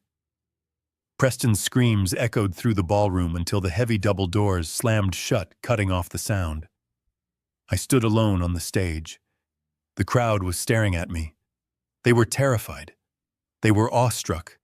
They were witnessing a massacre and a coronation all at once. I adjusted my tie. I looked at the microphone. "Please enjoy the dessert," I said. "I believe the chocolate tart is excellent." I placed the microphone back on the stand and walked off the stage. I did not look back. I had stripped him of his armor. I had taken his sword. Now he was naked in the wilderness. But I was not done. He had lost his money. But he still had his freedom. And that was the last thing I intended to take. The backstage area was a narrow corridor of concrete and exposed wiring that smelled of dust and old adrenaline. It was the unglamorous reality behind the velvet curtain, and it was fitting that this was where my family finally disintegrated. The roar of the crowd in the ballroom had turned into a low, confused rumble, but back here the noise was sharp and violent. Sam and the other guards had dragged Preston into a holding area near the loading dock. He was disheveled, his tuxedo jacket torn at the shoulder, his face slick with sweat and tears. He was not fighting anymore. He was hyperventilating, his eyes darting around like a trapped animal looking for a way out. Tiffany was there too, cornered by two security officers who were politely but firmly blocking her path to the exit. I walked into the space, the heavy metal door clicking shut behind me, muting the noise from the gala. But I was not alone. The press had found the side entrance. A dozen reporters with cameras and microphones were pushing against the security line, their lenses hungry for the aftermath of the explosion I had just detonated on stage. I nodded to Sam to let them in. The truth needed an audience. Preston saw me and scrambled to his feet, stumbling toward Tiffany. He reached out for her, desperate for an ally, desperate for the woman he had sacrificed his soul to please. "Tiffany, tell them," Preston pleaded, his voice high and hysterical. "Tell them about the trust. Tell them about the baby's rights. He cannot take everything. We still have your accounts. We still have the offshore money." Tiffany slapped his hand away. The sound echoed off the concrete walls like a gunshot. She stepped back, looking at him with a mixture of disgust and pure, unadulterated loathing. The mask had fallen completely now. There was no more sweet, supportive wife. There was only a rat realizing the ship had sunk and the captain was drowning. "Do not touch me," she spat. "You are pathetic. Look at you. You are crying like a child." Tiffany Preston gasped, clutching his chest. "What are you saying? We are in this together. We need to call a lawyer." "There is no we." Tiffany screamed, her voice shredding what was left of her dignity. "You are broke, Preston. You heard him. You are homeless. Do you think I signed up for this? Do you think I married you for your personality? You are a weak, spineless little man who needed his daddy to run his life, and now you do not even have his money." She turned to the guards, pointing a manicured finger at the door. "I am leaving," she announced. "I am filing for divorce in the morning. And you can tell your father that I am taking half of whatever scraps are left. I want spousal support. I want child support. I will bleed you dry for the next 18 years. She turned to storm out, her red dress swirling around her like a pool of blood. "You are not going anywhere, Tiffany." My voice stopped her dead in her tracks. I stepped into the circle of light cast by the overhead rig. The reporters raised their cameras, the shutters clicking furiously. Tiffany spun around, her eyes narrowing. "Get out of my way, old man," she hissed. "You got your company back. Congratulations. Now let me go. I have a son to raise. I reached into my inner pocket. This was the moment. The final nail in the coffin. You do not have a son with Preston, I said calmly. The silence that followed was heavy. Preston looked up, his face streaked with tears, confusion warring with panic. What Preston whispered. What did you say? I walked over to him. I did not look at him with anger anymore. I looked at him with pity. I held up a document. It was the paternity test I had commissioned using the DNA sample from the diaper I had retrieved from the trash during my first visit to the mansion. I handed the paper to Preston. Read it, I commanded. Preston took the paper. His hands were shaking so hard he could barely hold it steady. He squinted at the numbers, the scientific jargon, and then the final conclusion at the bottom of the page. Probability of paternity 0%. He looked up, his mouth opening and closing soundlessly. He looked at Tiffany. Tiffany, he choked out. What is this? Tiffany's face went white. She tried to lunge for the paper, but Sam stepped in her way. It is a lie, she shrieked, looking at the cameras. He forged it. He is trying to frame me. I pulled out the second document. The confession from Dr. Thorne. I held it up for the press to see. And this, I addressed the reporters, my voice projecting clearly for the microphones, is a sworn affidavit from Dr. Elias Thorne. It details how Ms. St. Clair paid him $50,000 to fake a miscarriage 2 years ago. There was never a baby then. And the baby she has now. I turned my gaze back to Tiffany, who was now trembling, her back pressed against the wall. I did some digging, Tiffany, I said. I checked the visitor logs at the gym you go to. I checked the credit card receipts for the hotel rooms. And then I ran a second DNA comparison. I pulled out a photo. It was a picture of the personal trainer, the man with the tattoo on his neck.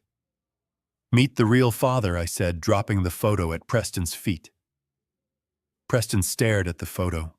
He stared at the paternity test. And then he looked at his wife.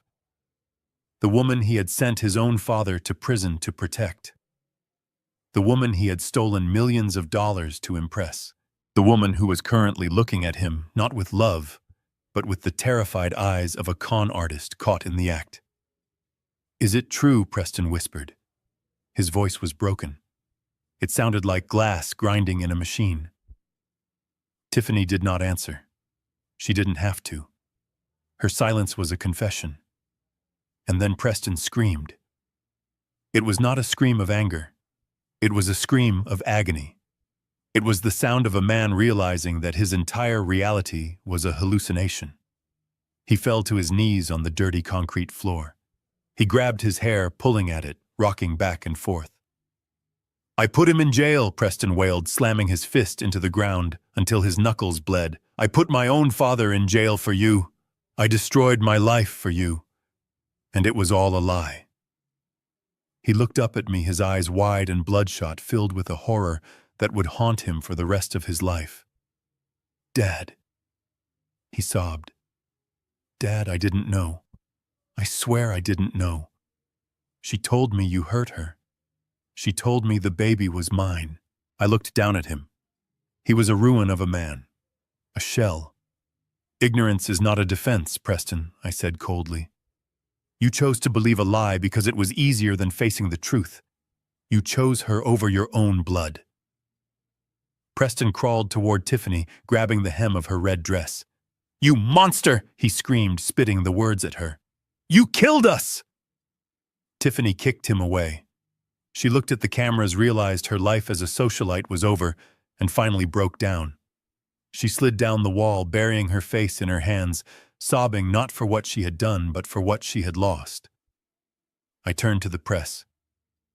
You have your story, I said. The fraud, the adultery, the theft. Print it all.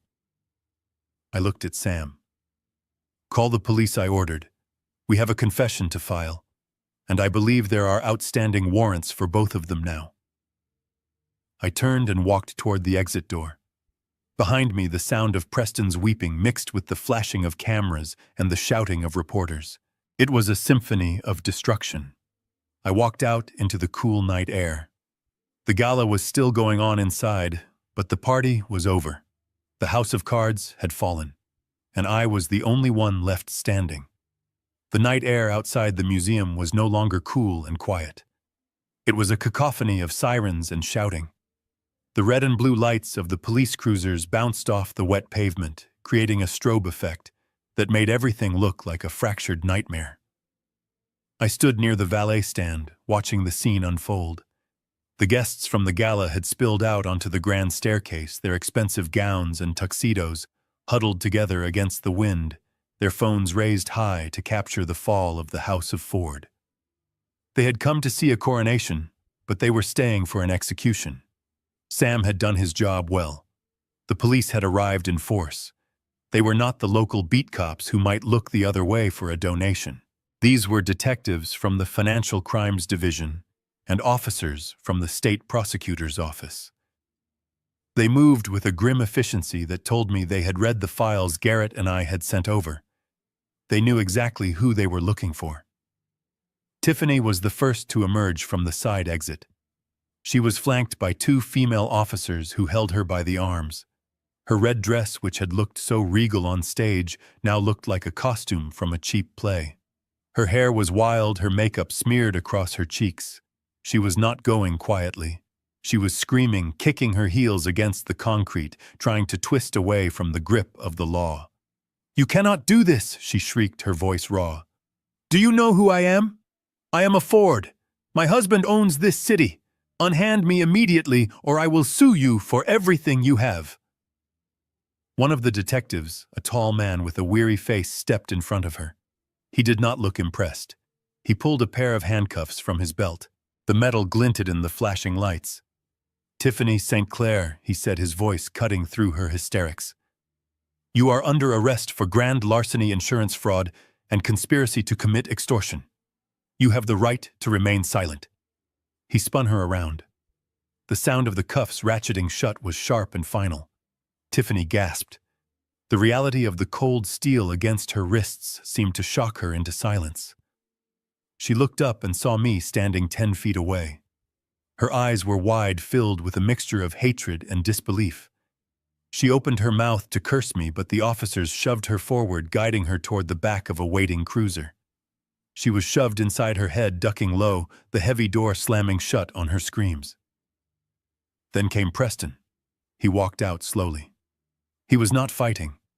He looked like a man walking to the gallows. His tuxedo jacket was gone, lost somewhere in the backstage scuffle. His white shirt was torn and stained. He blinked in the harsh glare of the police lights, disoriented and broken.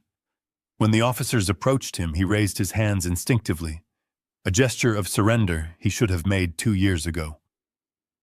"Preston Ford," the detective announced, reading from a warrant. "You are under arrest for corporate embezzlement, perjury, and filing a false police report." Preston did not answer. He let them pull his arms behind his back. He let them lock the cuffs. He looked numb. But then, as they began to lead him down the steps, his eyes swept the crowd. He saw the faces of his former friends, the investors, the socialites. He saw them recording his shame. And then he saw me. I was standing alone near the fountain, my hands in my pockets, my face impassive. I was not smiling. There is no joy in watching your own blood being put in chains, but there is satisfaction in justice. Preston stopped. He planted his feet, fighting against the officer's grip. "Dad," he cried out. The officers tried to push him forward, but he threw his weight back, desperate to reach me. "Dad, wait. Please." He broke free from one of the officers for just a second, stumbling toward me. He fell to his knees on the wet asphalt, sliding until he was right in front of me. He looked up, tears streaming down his face, mixing with the sweat and the dirt. He looked like a child again, the little boy who used to scrape his knees and run to me for comfort. But that boy was dead. He had been killed by the man kneeling before me.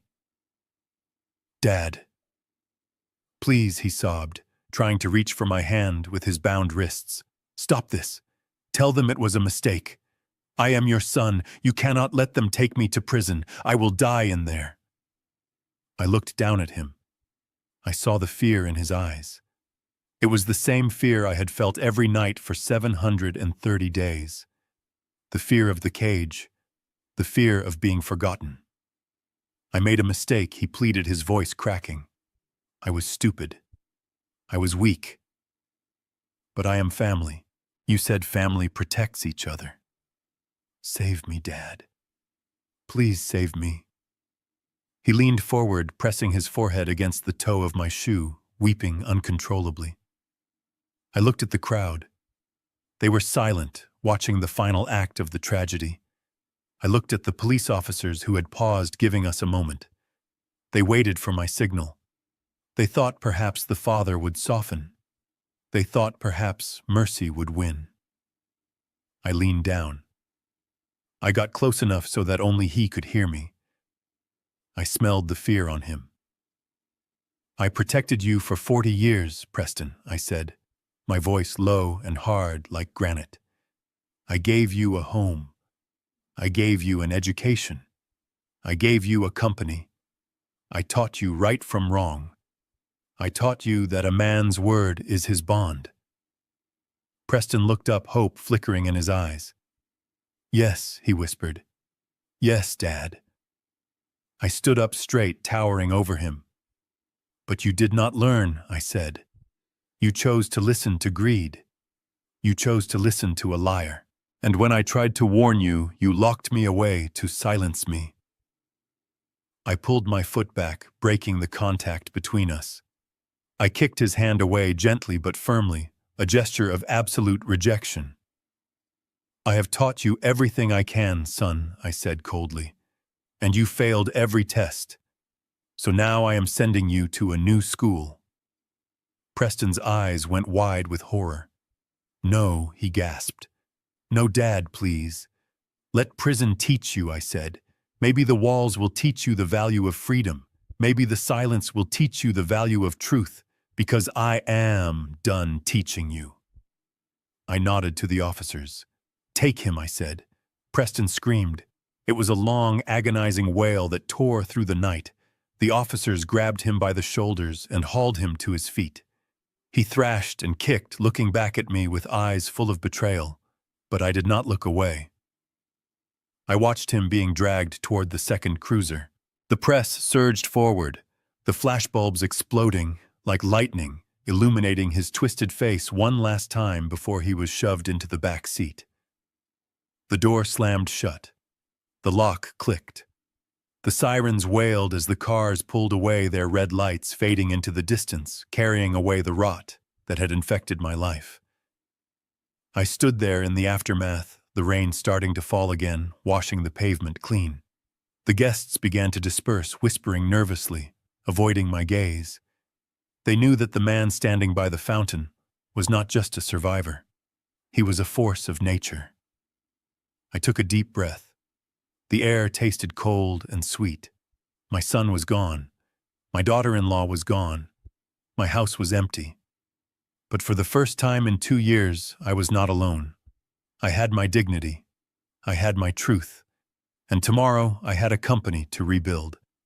The morning sun streamed through the floor-to-ceiling windows of the executive suite on the 42nd floor. It was a clean, sharp light, not the gray gloom that had hung over the city on the day of my release. The office had been restored. The treadmill was gone.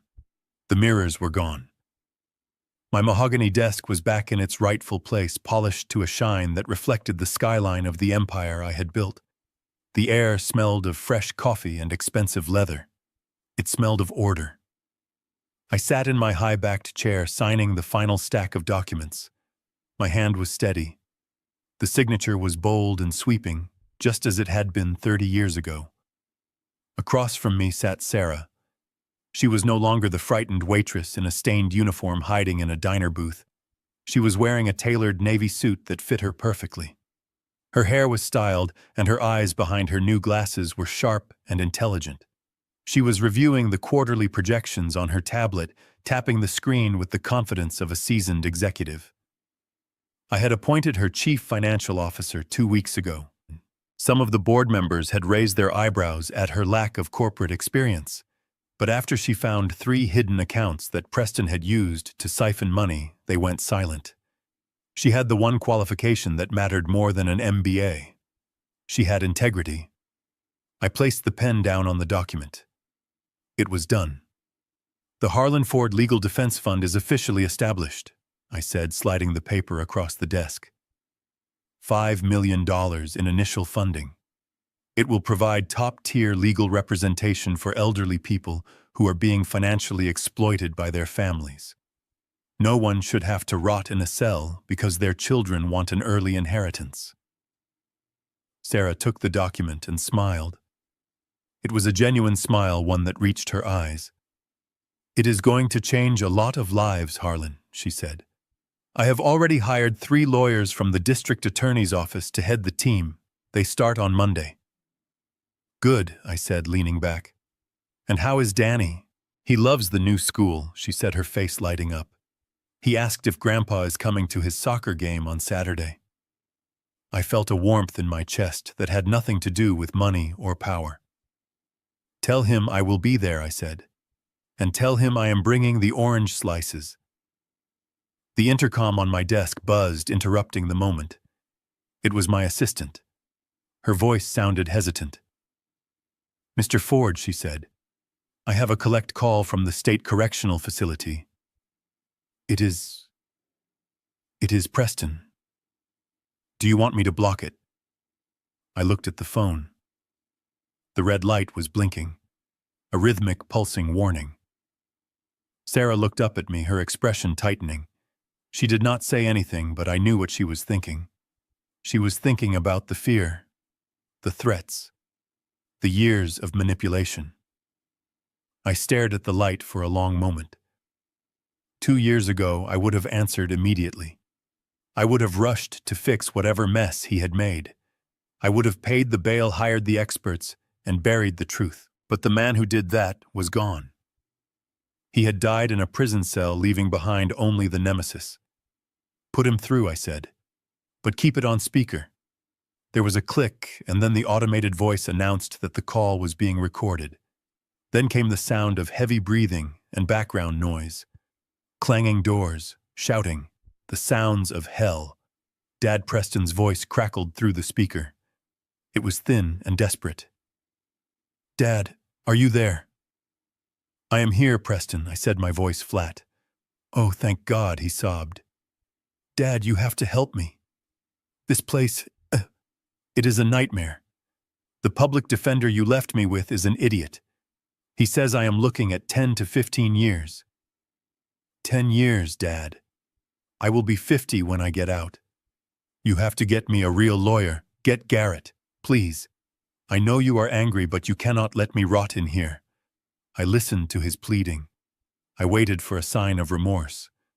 I waited to hear him ask about his son. I waited to hear him apologize to Sarah. But there was nothing. Only his own pain. Only his own needs. Even in chains, he was still the same selfish boy who thought the world owed him a living. "I am not angry, Preston," I said calmly. "Anger implies surprise, and I am not surprised anymore." "Dad, stop the lecture," Preston shouted, his voice rising in panic. "I need money. I need an appeal. You have millions. Just transfer some to my commissary account at least." "I am hungry, Dad. The food here is sludge." I looked at the sandwich on my desk that I hadn't touched yet. "The food is supposed to be bad." "Preston," I said, "it is prison. I ate it for 2 years. You will get used to it." "Dad, please," he wailed. "I am your son. Blood is thicker than water, remember. You always said that." I reached out and hovered my finger over the disconnect button. "I did say that," I replied. But I learned something new in the dark Preston. Blood may be thicker than water, but it can also be poisonous. And when a limb is gangrenous, you do not keep it because it is part of you. You cut it off to save the body. No, Dad, wait, do not hang up, Preston screamed. I already have, I said. I pressed the button. The line went dead. The silence that followed was absolute. It was not heavy. It was not sad. It was light. It was the feeling of a heavy pack being dropped after a long hike. I looked at Sarah. She was watching me with tears in her eyes, not of sadness, but of understanding. Are you okay? She asked softly. I stood up and walked to the window, looking out at the city below. The cars looked like toys. The people looked like ants. Life was going on down there, chaotic and beautiful. I am better than okay, I said. I am free. I turned back to look at her. People say that family is everything. They say you have to forgive them no matter what they do. They say that biology is destiny. But they are wrong. Family is not about whose DNA you share. It is about who stands by you in the rain. It is about who respects you when you have nothing. It is about who tells you the truth even when it hurts. I walked over and placed a hand on Sarah's shoulder. I lost a son, I said. A son who saw me as nothing more than a bank account. But I gained a daughter who sees me as a man. And on Saturday, I am going to watch my grandson play soccer. That is a fair trade. I walked back to my desk and picked up my pen. Now, I said, let us get back to work. We have an empire to run. This story teaches us a harsh but necessary truth. Toxic behavior should never be tolerated simply because it comes from family.